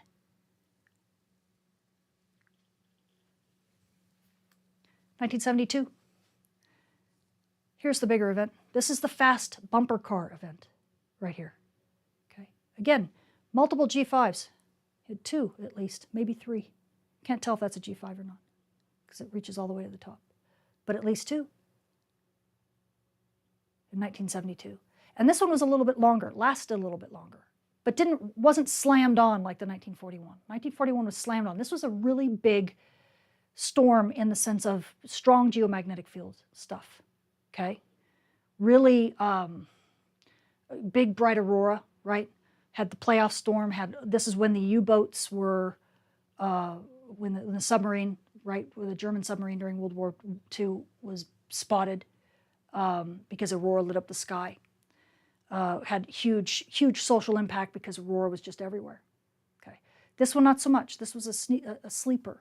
This detonated the sea mines because this was a big bumper car. It slammed really hard, the fastest event on record, right? But not a lot of aurora, not a lot of social things. Big radiation storm, sure, but no astronauts on the moon at the time, so it didn't make the news there. How about 1989? Can you find it? Look, even in 1989, look at all the storms. Look at them all. We had, that might have been a G5. That was a G5. That's our storm, okay?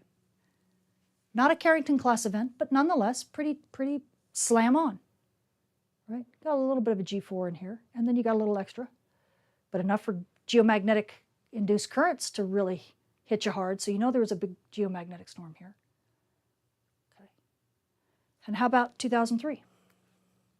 Notice that there's less big, long-lasting events as we move further in the future, as we move more toward the modern era. We had, back in 1941, there were 5 G5s, or was it 4 or 5 geomagnetic or G5 level storms in 1 year. Here, looks like we actually did get maybe 3 of them, maybe? I don't know if that's a G5, it might be. Can't tell. But really short last, right? In this case, these two. Now, it may look like they're completely separate, but once you go along the line this way, boop, you start the next line. So these were actually one event series. And that was the superstorms here. So I took them and pasted them together, and here you go. Okay? The 29th and the 30th of October. Now, this is the musical diagram for this year thus far. Can you see where our G5 is? There you go. Look how quiet the year is, by the way. Right? That G5 really sticks out like a sore thumb. Which one does it look like? Or which ones does it look like? If you say 1941, I'd say yes. If you said 1989, I'd say yes. Okay. This one looked like a big geomagnetic storm. 1941 was a Carrington-Class event. Looks a lot like it. Why? We had really, really strong magnetic field. That's why aurora was everywhere. It was clear down to Yucatan, right? I mean, if you go, I should have pulled up the Chris Wickland's Google map. God, what a great thing he did. Organized like 2,500 aurora images from all over the globe and put pinpoints on the Google map. You can find it on Twitter. It's really, really cool. I'll show it to you later if people ask. But this, even though it wasn't Carrington-Class, it sure looks pretty close, right? But notice how tight. It's not a spread out series, right? 1989 was also tight. We've learned a lot, though. We've learned a lot about our geomagnetic grid, or geoelectric grids. We can mitigate through this stuff better. What kept this from being a Carrington-Class event? Speed. This one was slow, relatively speaking. Slow. Okay? But it shows you that these extreme events, it's hard to tell a Carrington-Class event from a superstorm when you just look at KP, because that's only one aspect of it, right? But it also tells you, when you look at the 2003 events, that there's more than one thing that creates a big geomagnetic storm. In this case, weak field, strong, fast speed. In this case, much slower speed, strong field. Okay? So when people say, well, how do you characterize a Carrington-Class event? What makes something a Carrington-Class event, or a superstorm, or an extreme event? Well, it's a lot of things combined together that amplify each other. And depending upon how you combine these components, it either makes a Carrington-Class or just a superstorm. So Superstorms aren't going away, right? But here's the interesting thing. When you look at geomagnetic storm impacts, right? This is that ranking that we had from the Cliver and Svalgard paper that Chris Russell mentioned, where they were ranking all of these different papers, or ranking all these different events. For the geomagnetic storm, right? The strongest ones on record was the 1989 and 1941 railway storm. Huh. How interesting. Because isn't that what we said our storm, our G5 storm, looks most like? The 1941 and the 1989? Hey. We're doing pretty well. That wasn't a Carrington-Class event, but hey, if these are the strongest ones, and ours looks kind of like it, and it had a lot of the same kind of features, lots of aurora, right? Big GICs. Maybe that wasn't a bad test, right? It may not be Carrington-Class quite, because it's just not fast enough. But it wasn't nothing. So I think our grids, I think Ante has a reason to do the jig. I think his work and the work of a lot of scientists and engineers who have been pushing to get the grids more robust and get at least operators more on top of things, I think they're making a difference. So I told you you'd be sick of this, but I'm not quite done. Almost done. We're almost done. Now, there's our Mother's Day storm. But here's the thing. Let me go back to this for a second. We're going to be unfolding all the types of things that have transpired because of this. We saw the GPS anomalies with all the farmers, right? That was an easy one to come out. Social media helps, and farming is farming. Nobody tries to classify that stuff, right? There's not a lot of proprietary stuff. John Deere has long since said, you know, if GPS doesn't work, it ain't our fault, right? It's a reception issue. GPS satellites are doing just fine. They're chirping just fine. Just whether you can hear them through all the muck is nobody's fault, right? I think the precision agriculture industry understands that. But there are lots of other more sensitive, life-threatening situations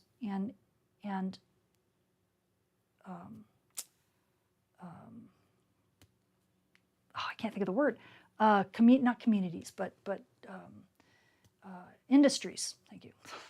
Industries that rely very heavily on GPS and GNSS, and if it goes off, if it goes wrong, then lives could be put in danger, right? And the same thing with particle storms and stuff like that too, because of medical devices and just people who are susceptible. So when it comes to medicine and it comes to life endangerment, those types of health and safety of things, those types of things are not going to be, that kind of news is not going to be leaked out nearly as quickly. So we may have to wait for many years yet to understand and hear more about the impacts in those more critical areas, right? But here's a neat anecdotal thing. Did anybody hear about this? About Megyn Kelly? I have to thank, who do I have to thank for this? I have to thank Kim Hines. She pointed this out to me. I was stunned. You can go to Megyn Kelly's website, you know, her YouTube channel, and take a look at this. This is just a 5-minute video. It's amazing. And just in case you cannot read the date, okay, I blew it up for you. May 11th. What happened May 11th? Anybody remember? So it's so long ago, right? Farmers were having problems with GPS because things were scintillating. You know, Aurora was there, and Aurora scintillates the L-band. If it can scintillate frequencies that are 1.2, 1.4 gigahertz, do you think it can scintillate ADS-B? Think it can mess up transponders, have position locations for aircraft maybe not necessarily be as robust as they should be? Now, is that going to happen in big commercial aircraft? Likely not, because they have incredibly robust IRUs, inertial reference units.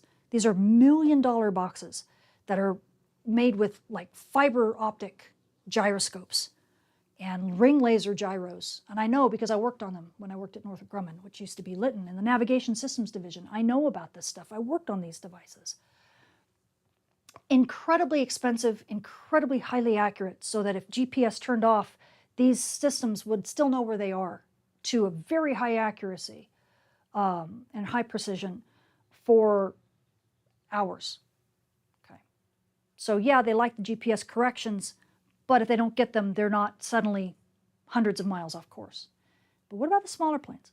What about the littler jets that can't afford these, 1.4, $2.5 million boxes, like the private jets? Wonder if they have problems.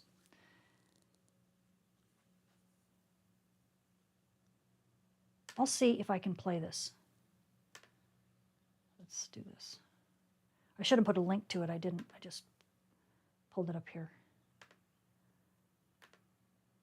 Tell me, it's only a 5-minute thing. Give me a thumbs up if you guys can hear it, because I will not be able to hear it. Okay? But I've already heard this thing. But it should be playing through my mic, so give me a thumbs up. What just happened to me? OMG. So I was traveling this week. As you know, I had to go out to LA. I was a couple different places on business. And a third party got us a private plane to fly home on. Okay, so it wasn't booked by us. It wasn't our thing. It was offered to us, and we said, okay, great. And so Abby, who oversees everything and micromanages everything in our lives, she wasn't in charge, but of course she flew back with me. OMG. This just happened like an hour and a half ago. My adrenaline is still flowing. I think I speak for Abby too. I don't think it's too far a stretch to say, like, we almost went down. Like, yeah, we almost went down. She and I were the only passengers. It was like a 6-seater. It was a small plane. And it was kind of a rough flight right from the beginning. Like, there was no weather, but it was very like halty, start and stop. You could almost like feel the pilot like pressing the brake. That's how it felt. And then firing it back up. And I'm not a great flyer to begin with, in his defense. But it just didn't feel good. And then out of nowhere, our small plane does a hard bank onto its side, like a Top Gun maneuver. And Abby and I are looking at each other like, oh my God, what's happening? And it starts beeping. The plane starts beeping and beeping and beeping like there's an emergency situation. And, we're like saying Hail Marys, like, what in the ever-loving, no idea what's happening. And it starts to do the like fast acceleration thing. And then like it's turning. It's clear we're not on course. Something bad is happening. I just don't know exactly how bad or what it is or why it is. And clearly Abby doesn't either. And so then it gets back upright and things start to calm down, and we lived, and we're starting to reclaim our natural breathing. And finally the pilot turns around, starts explaining what happened. And all we hear is another plane, a commercial airliner, almost hit. We're like, what? Something like that. We're like, what? Right? Because you can't hear in these planes. He's got his headphone. We're like, what? Could you, no, this seems important to hear. So he finally gets up and he comes back to us and starts explaining what he was just saying. And the explanation is, and hey, there was a bit of a language barrier. So it was like, forgive me, I wouldn't testify to these exact words in a court of law. But he said there was a commercial airliner above us that we were on path to either hit or come very, very close to. And sorry, this is loud in my ears. I don't know what I'm hearing. Anyway, and so the automatic pilot on our plane took over, and that's what made us go on our side so we could avoid that plane's turbulence, is what he said, right? Yeah. We could avoid that plane's turbulence. And Abigail, do you want to come over here and show us what he did with the finger? So he said, so he goes, so the automated pilot came over and turned us on the side, because if we hadn't done that, show him what he said we would have done. Okay, so he's in front of the plane talking to us, okay? And he goes, if we hadn't done that, we would have gone, ooh. Oh, I'm sorry. Woo? What does that mean? You mean we would have gone down? What pilot? What kind of bedside manner is, ooh? No, not okay. Okay, it's my only part. Very important to me that you hear that. We were like, what? No woo. No one wants to see their pilot making that finger motion on the plane. No. We honestly, like, Abby went to the bathroom where she prayed. I prayed in my seat. We held hands. And we lived. But then he took out a big 3-ring binder that he seemed to be referencing in the midst of like what was a very dangerous flight, apparently. And we were thinking, like, what are you looking up? Near misses? You know, what to do so as not to hit a plane? How not to go woo? Casually flipped through it. Casually. Yeah. I could, like, Referencing. is there something we could Google for you? Can we help at all? Anyway, it got to the point where we were like, just land the plane anywhere. We don't care. We'll get a car back. It's fine. You don't need to drop us, at the scheduled airport. I've never been so happy to be in an SUV, when we got. All right, hopefully I'm back. Hopefully that's it. If you guys want to see more, you can go to her website and go to her YouTube channel and take a look. But yeah, and what's interesting too are the comments that were made during that. If you look down at the comments, because there are a few aviators who are very, very skilled, and they were saying, the pilot story doesn't really make sense because no autopilot would cause a plane to go whoop like this. That just doesn't happen. Likely they got caught in the turbulence of another plane, and that would cause and him and the pilot accelerating and decelerating and stuff like that might have been the pilot himself trying to figure out where he was because his signal kept scintillating, and so his position solution kept changing. And because that's oftentimes what happens is that when you get a scintillated signal, your position solution will just start jumping all over the place. I've even had aurora photographers tell me that's how they know if they can't see aurora in the sky, if they're looking at their GPS and their signal starts just going all over the place, they know it's nearby. They may not see it because it's occluded or clouds or something like that, but they know it's nearby. And so it's one of the ways that radio signals and visual aurora, photographers can work in concert with one another, is because if they know each other's susceptibilities to the same phenomena, then they can really help each other out in a pinch.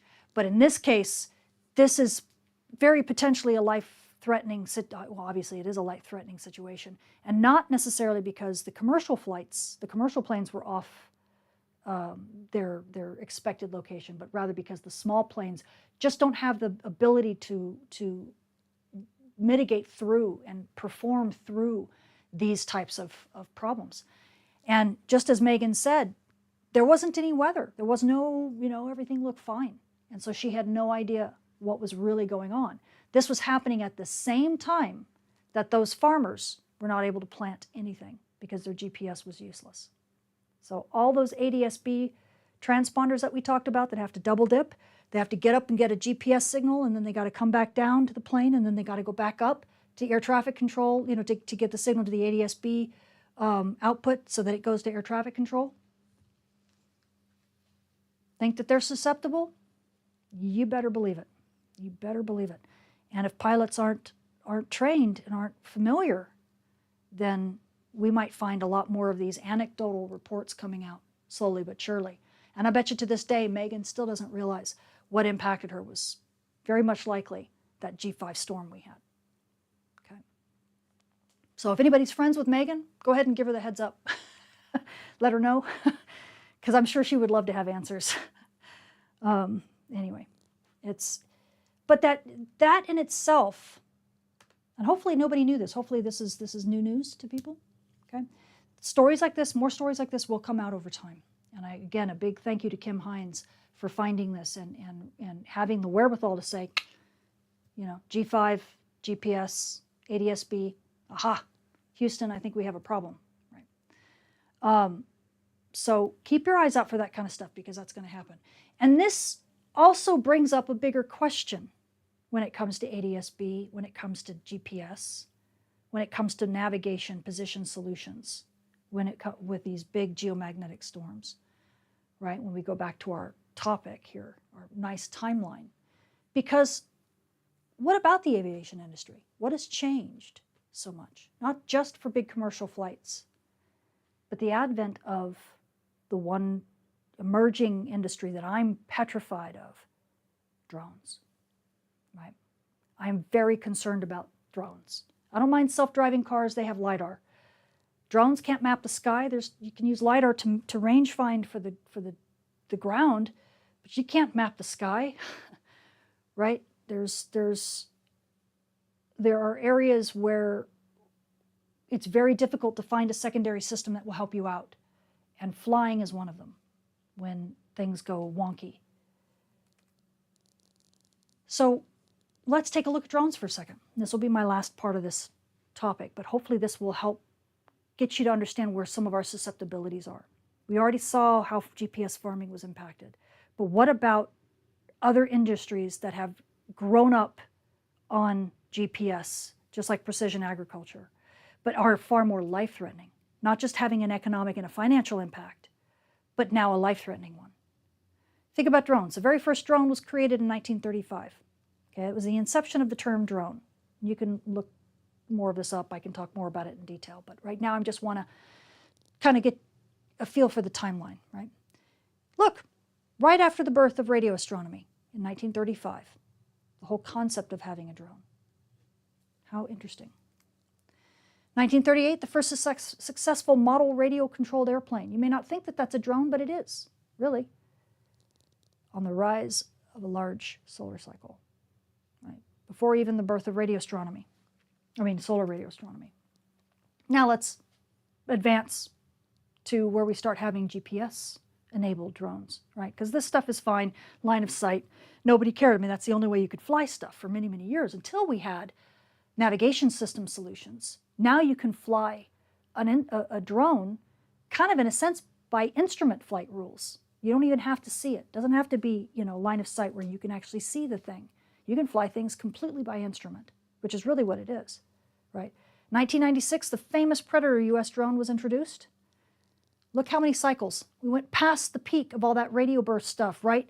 All the areas where we were learning about radio burst disruptions and issues with these big Carrington-Class events.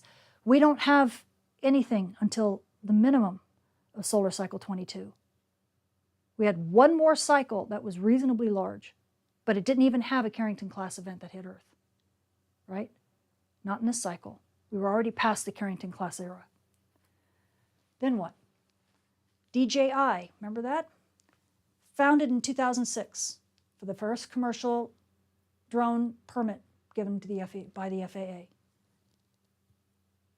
After the Halloween storms. So the last big storm that affected GPS that we saw in the precision GPS network, right, WAAS, the wide angle augmentation system, that had already passed. Think this guy knew anything about it? 2013, DJI Phantom 1 is released, which is its most popular drone, right? Some of you might even have one.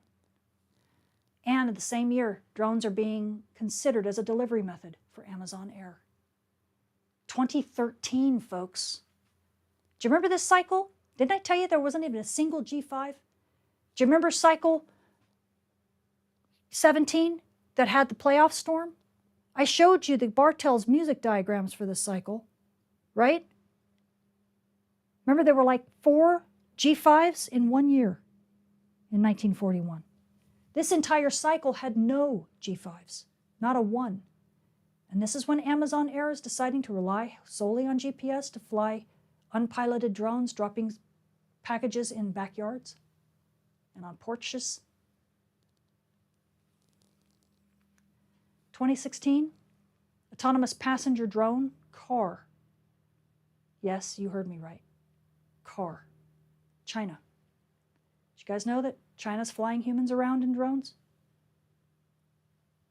2016. You see how recent that is in this timeline? 2020 to 2021, drones help in the pandemic, delivering medical supplies. Solar minimum, folks. Deep solar minimums. At the bottom of our inflection point of coming out, perhaps, of this grand solar minimum. So how does this work now? Especially now. Look at what China has done. They got a certificate to fly. This is their team. They got a UAV system, the Civil Aviation Administration of China, in 2023. They got a certificate from the Aviation Administration, essentially the FAA of China, to fly human passengers around in 2023. They just got this. Do you think they know what's coming for them? I don't know if they do. Do you think they want to expand to the United States? Do you think the United States will take it with open arms? Lots of countries will. Canada won't. I mean, they'll fly medical supplies, but they're very familiar. They've got Aurora on their toonies, on their coins. They won't even do ADS-B. It's not a requirement in Canada. It's not a requirement to be in the national airspace in Canada. It is in the United States. But if these things are flying through ADS-B transponders, and they're pilotless, what happens when they can't do precision landings? You can ask the passenger to land the damn thing? Do you think we're ready for this? I don't know. You know what my opinion is. So, this has always been the fear, right? We talked about this from the beginning of this whole series. People are worried about the mega flare, the kill shot, the micronova, the power grid destroyer, the Armageddon from the sun, God's wrath, black swan. They're worried about all of this, that it's going to annihilate humanity. Right? We just survived a G5. Right? And I can't, and it was nothing like this, but I can't blame them. They get this stuff from Hollywood. Right? This is Solar Attack with Louis Gossett Jr., for goodness sake. This was a coronal mass ejection. You can even see it on Wikipedia. This is a film you can get right on YouTube for free. That's why I'm showing it, is so you can actually access this one. Okay? This is a coronal mass ejection. This is what a coronal mass ejection looks like, according to Hollywood. And this is what it's going to do to us. No wonder this is what we get from people. But this isn't what we need to be worrying about. We don't need to worry about something that spells death for all life on Earth and all our technology and all of that. We just survived a G5. Did pretty well with flying colors for the most part. Megyn Kelly notwithstanding, right? And the farmers in a bit trouble, but luckily more inconvenience than anything. But the question is, where do we go from here? This isn't the problem. This is. And it's not that we shouldn't do it. I love technology. I just don't want the laws to be written in blood, which is oftentimes the way they are. So I'm hoping we can get enough awareness to make sure we don't do this in a cavalier fashion. Because now we're transporting humans. Pretty soon medevac is going to be done this way. It already is in certain places. They're already building drones to do medevac. They already do medical supplies. Why not humans? GPS is great until it doesn't work, right? And that's it. I think I'll leave it on this slide because I think that's the most impactful. And it won't make my computer scream. But yeah, so this is it, guys. This is where we leave it. This is where we stand today. And with our cycles continuing to grow, right, where are we going to be in the future? Okay. So now I'll turn on some chats. Hope you guys like this. This is the end of this particular series. And I hope you found it informative. I found it a lot of fun to do. Oh my goodness, chat is catching up. It may be doing that for a little while. I don't know why the chat catches up that way. It never used to. So, Green Colony or County Agroforestry says drone piloting is becoming a more common skill, but I'm no good at it. Always liked it on the ground better. Yeah, I mean, I don't mind drone piloting for, even for agriculture. People are spraying with drones. People are doing, all sorts of search and rescue and surveying with drones. I mean, it's everywhere. And I have no problem with that as long as we fly smartly, right? And to have special permits to fly when there are big geomagnetic storms, to know that there are big geomagnetic storms, right? And to know what impacts you get from them. It's just like terrestrial weather. Knowing where you are and what kind of things that you're susceptible to is most of the battle, right? And then preparing for them properly is the battle and the way to success. It's the way to success with regular weather, and it's going to be the way to success with space weather. And this is why I always say we need as many space weather broadcasters out there as there are terrestrial broadcasters. And the reason for that is that every single community, every single locale, every single geographic region has its own unique impacts that are associated with space weather. So space weather is the only kind of weather that is both global and local simultaneously. You have a global event, something's coming from the sun, it's going to hit Earth everywhere. It's going to hit all of Earth, right? But what it's going to do at each point at Earth is just as particular as the weather, the terrestrial weather on this planet. And so you can't have one space weather forecaster or just a handful of agencies around the globe to handle your space weather. You wouldn't do it with terrestrial weather. Imagine if there was one space weather or one terrestrial weather person saying it's going to rain today. First thing you think is where, right? Even if you had 5 agencies or 10 agencies, one for each country, would you ever deal with a single weather person for an entire country? It's laughable. Laughable, right? So why are we doing this for space weather? Why is it okay for space weather if it's not okay for terrestrial weather? We're slowly but surely learning that lesson. It's going to be a lesson that we're going to continue to learn. And slowly but surely, space weather is going to start looking more and more like terrestrial weather in the way we deal with it, in the way we deal with impacts, in the way we report it. It's going to be on the 6 o'clock news when it's necessary. Maybe not every day, because most of the time it's a sunny day in space. But as our solar cycle begins to rise, right, as we get out of the solar minimum and into a solar maximum again, or grand solar maximum, we could have 4 or 5 G5 level storms in a single year, like we had in 1972. Was it? No, 41. I can't forget. There's so many. If you go back in time and look at those Bartel's music diagrams, you will be blown away if you look at the era, the Carrington-Class era. Let me take off the drones here. Don't I have one? Yeah.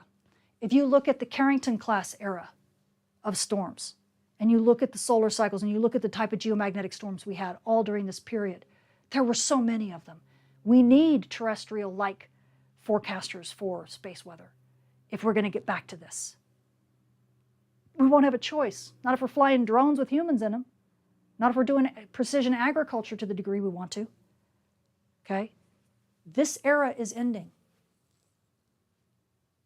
So we can't do it that way anymore. And our technology is becoming far too reliant. So the paradigm shift has to occur. And this is the reason why I'm training so many meteorologists in space weather. This is why I'm doing this. This is why I've been doing this why I've even got on YouTube and started doing this stuff for the last decade. Is for exactly this reason. I saw this a decade ago going, uh-oh, we're going to get ourselves in trouble if we don't figure out how to not paint ourselves completely into the corner. We've already painted ourselves mostly into the corner, but maybe we can eke out over on this edge, this ledge over here. But it's getting close because that Mother's Day storm that we just had, that's a real sharp reminder of, uh-oh, time's running out. Okay. Anyway, all right, I'm off my soapbox now. Hopefully you guys liked it. But I think it's a nice, well-rounded review of lots of these big events, these extreme events, Carrington and otherwise. So, oh, cool. Thanks for the great information, Doc. Live long and prosper. Thanks, Franco. I appreciate that. Educate children about relativity. I missed it. Oh, Adrian, I'm seeing some of your stuff up here. LASCO images are getting snowed out. Oh, right now because of the S3? Doesn't surprise me. Yeah, I'll start working on the forecast when I'm done with today. I don't know if I'll get broadcast live. I've got kind of a, you can tell my my throat is tired. But yeah, that's the problem with big radiation storms. You get blind. What do you think? Oh, I'm not. You know, someone asked me about what do I think of suspicious observers. I'm not going to comment on it, right? I appreciate Ben Davidson for what he does in terms of getting space weather out there, but there are, you know, he just has a different take, right? He's a fringe scientist, and that's fine. Fringe science has a very important place and a very important role to play. As I've said many times in the past, it's like two hands shaking, right? Fringe science gives mainstream science wings, but mainstream science keeps fringe science grounded. And so I think it depends upon where you want to go with it.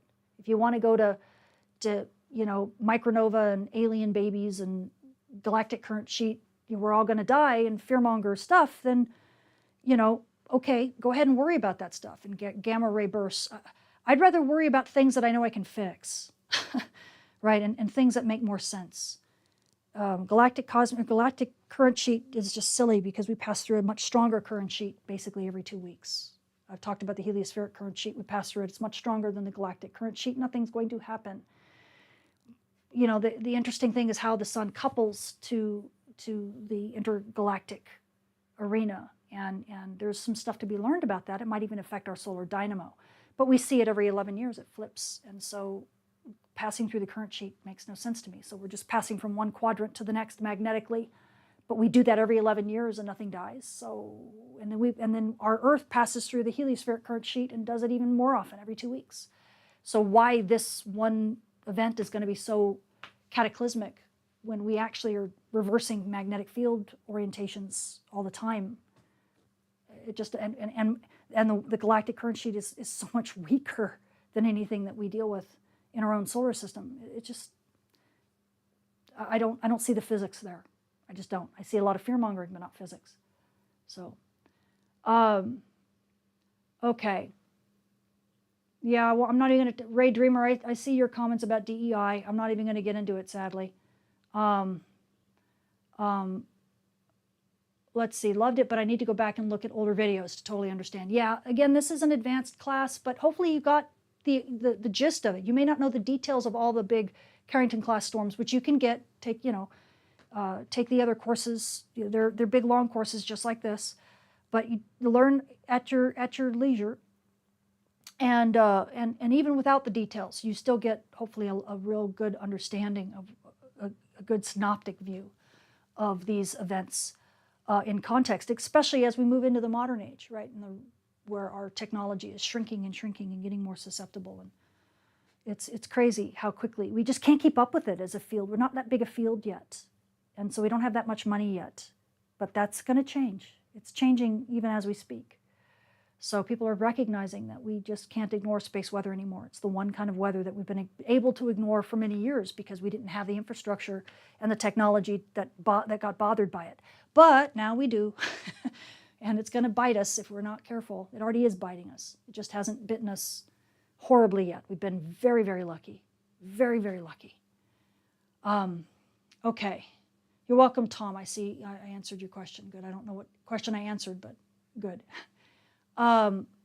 There's a lot of content creators that specialize in certain regions of research. What I'd like to see is all of them getting together for a huge barbecue. Oh, yeah, no kidding. We'd never get anything done. We can't even solve problems in our own fields because we argue so much. Imagine. But what I would like to see are a lot of people getting together to try to decide what grants they should write to be able to do cross-disciplinary research. And one of the huge areas that we really, really need is getting meteorologists that do research in the neutral atmosphere, coupling together with those who in the charged regions and understanding that coupling, that two-way coupling that goes from neutral atmosphere to charged atmosphere. Once we get that down, we'll be able to connect space weather to terrestrial weather much, much better than we do. It might even give us some insight into other things as well, which will be nice. So yeah, I agree with you at the barbecue. Okay.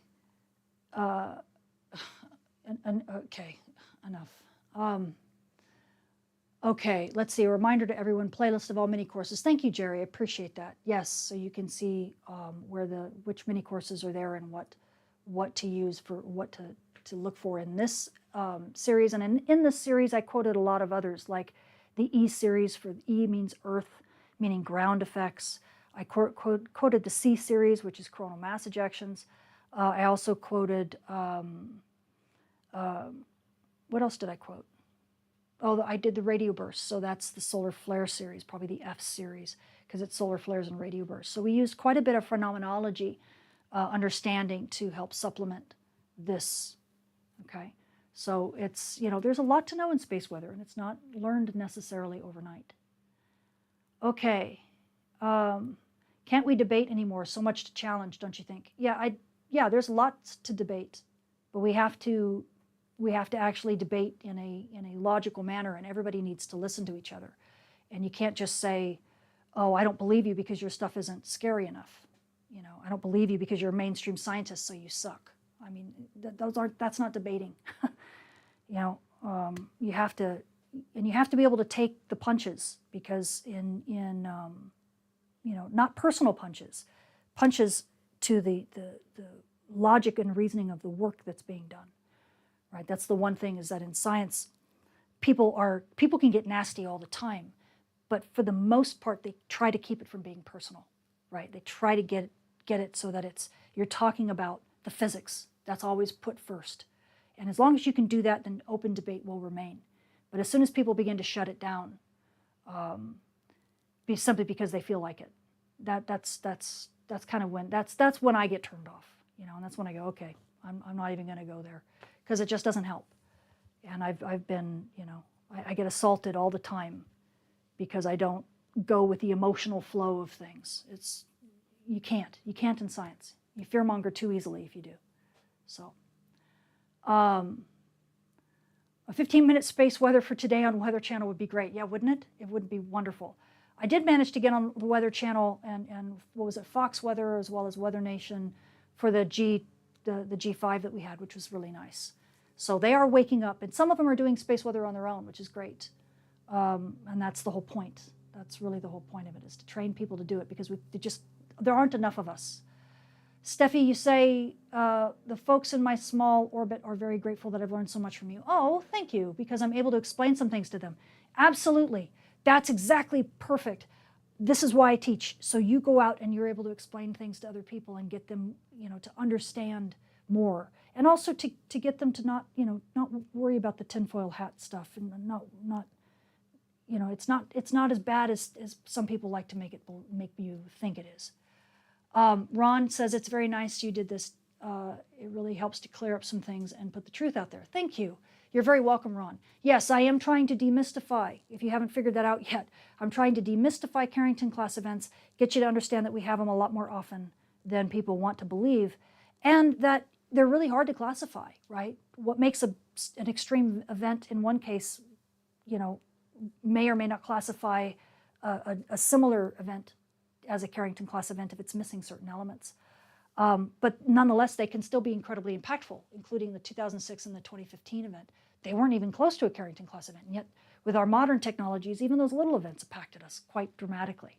So yeah, I want us to think about it more rationally. Right, Teresa, very good. Science opens the mind, religion closes the mind. Agreed. That's a very succinct way of putting it, so thank you. Excellent. The sun is my electricity. Good going, Bobby. That's a great way to... I'm going to stand out in the sun after this and soak up some. Pseudoscience people sometimes bash mainstream science, yet they use mainstream science to cherry pick their narrative. Yeah, but again, that does happen, right? And you can't get away from that, because people are people. The positive side of that is that at least mainstream science is forced to publicize their stuff, right? NASA forces mainstream scientists to publish all their data. And that's super important, because it allows fringe scientists to come in and pick things up and say, hey, did you miss that? Are you sure this is the thing? Because sometimes then mainstream science comes back in and goes, oh, wow, you saw something I didn't, thank you, and then we're able to get funding to move forward. Like I said, fringe science gets mainstream science wings. It allows people to think in more open ways, right? But the problem is it's too open, right? Too much of everything has to be in moderation. If you get too open and you begin to speculate on everything, then pretty soon you lose your footing on the ground and you're floating up in space somewhere and you're no longer tethered to something that's real and tangible. You're out there, and you don't even realize how far out in the, like a helium balloon, you've risen. You know what I mean? And that's a problem. But then again, mainstream science oftentimes gets their head stuck on the ground. There's only certain things that can get funded. They've got to worry about peer review. They've got to worry about getting around their colleagues, and they got to not make an ass of themselves, right? Because then they'll be laughed out of the science community. So there's lots of constraints on the mainstream science. So they're always got their heads on the ground, and they don't realize how grounded they are. It's too grounded. They can't think out of the box. So that's why the two fields are so important, right? And there's a place for both of them. But each side needs to understand that there are limitations to each side, right? And not just the other side. There's limitations to their own side, right? And a perfect example of that is me talking with the gal from Harvard and some other medical professionals who are really interested, and they're seeing lots of stuff jumping out in their data. And I even have graduate students who are working on this, and they're seeing stuff jumping out of their data. And it's space weather related. And yet, if you talk to mainstream scientists, they'll tell you, there's nothing, are you kidding? What's wrong with you? Why would you even think about doing medical research? Or why would you even lend credence to these crazies? Well, someone from Harvard isn't crazy, right? Especially when they've been doing this stuff for years, and people from Boston College, they're not crazy. And people who are bringing in heliophysicists, people in Lithuania and people in Israel that have been bringing heliophysicists and geophysicists into their work to make sure that what they're doing is robust. And I'm seeing more and more medical studies like that. And yet, even in my own community, in the mainstream science world, you try to talk about medical impacts with space weather, and you'll get this look of contempt from all the scientists. It's very difficult to find people who will open their mind, right? So you almost have to go to the fringe science community to get help with that. So, I see the benefits and the disadvantages on each side, right? And that's why I will never poo-poo the fringe science field. I may ask certain people to throttle back or ask other people to open up, right? Hey, you come back down, you're too high in the sky. Hey, you get your nose off the ground. Come on, be more open-minded, right? I'll do that with specific people, and I can think like 20 names pop in my head on either side. But I straddle the middle, and I'm trying desperately to kind of connect these two, and in a way that helps both fields, right? In a way that anchors the fringe, so that they don't get too crazy and lose their place and lose their power, really.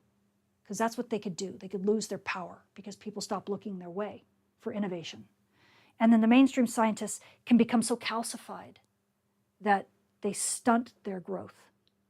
And in that way lose their own power because other people power over them and just leapfrog them, right?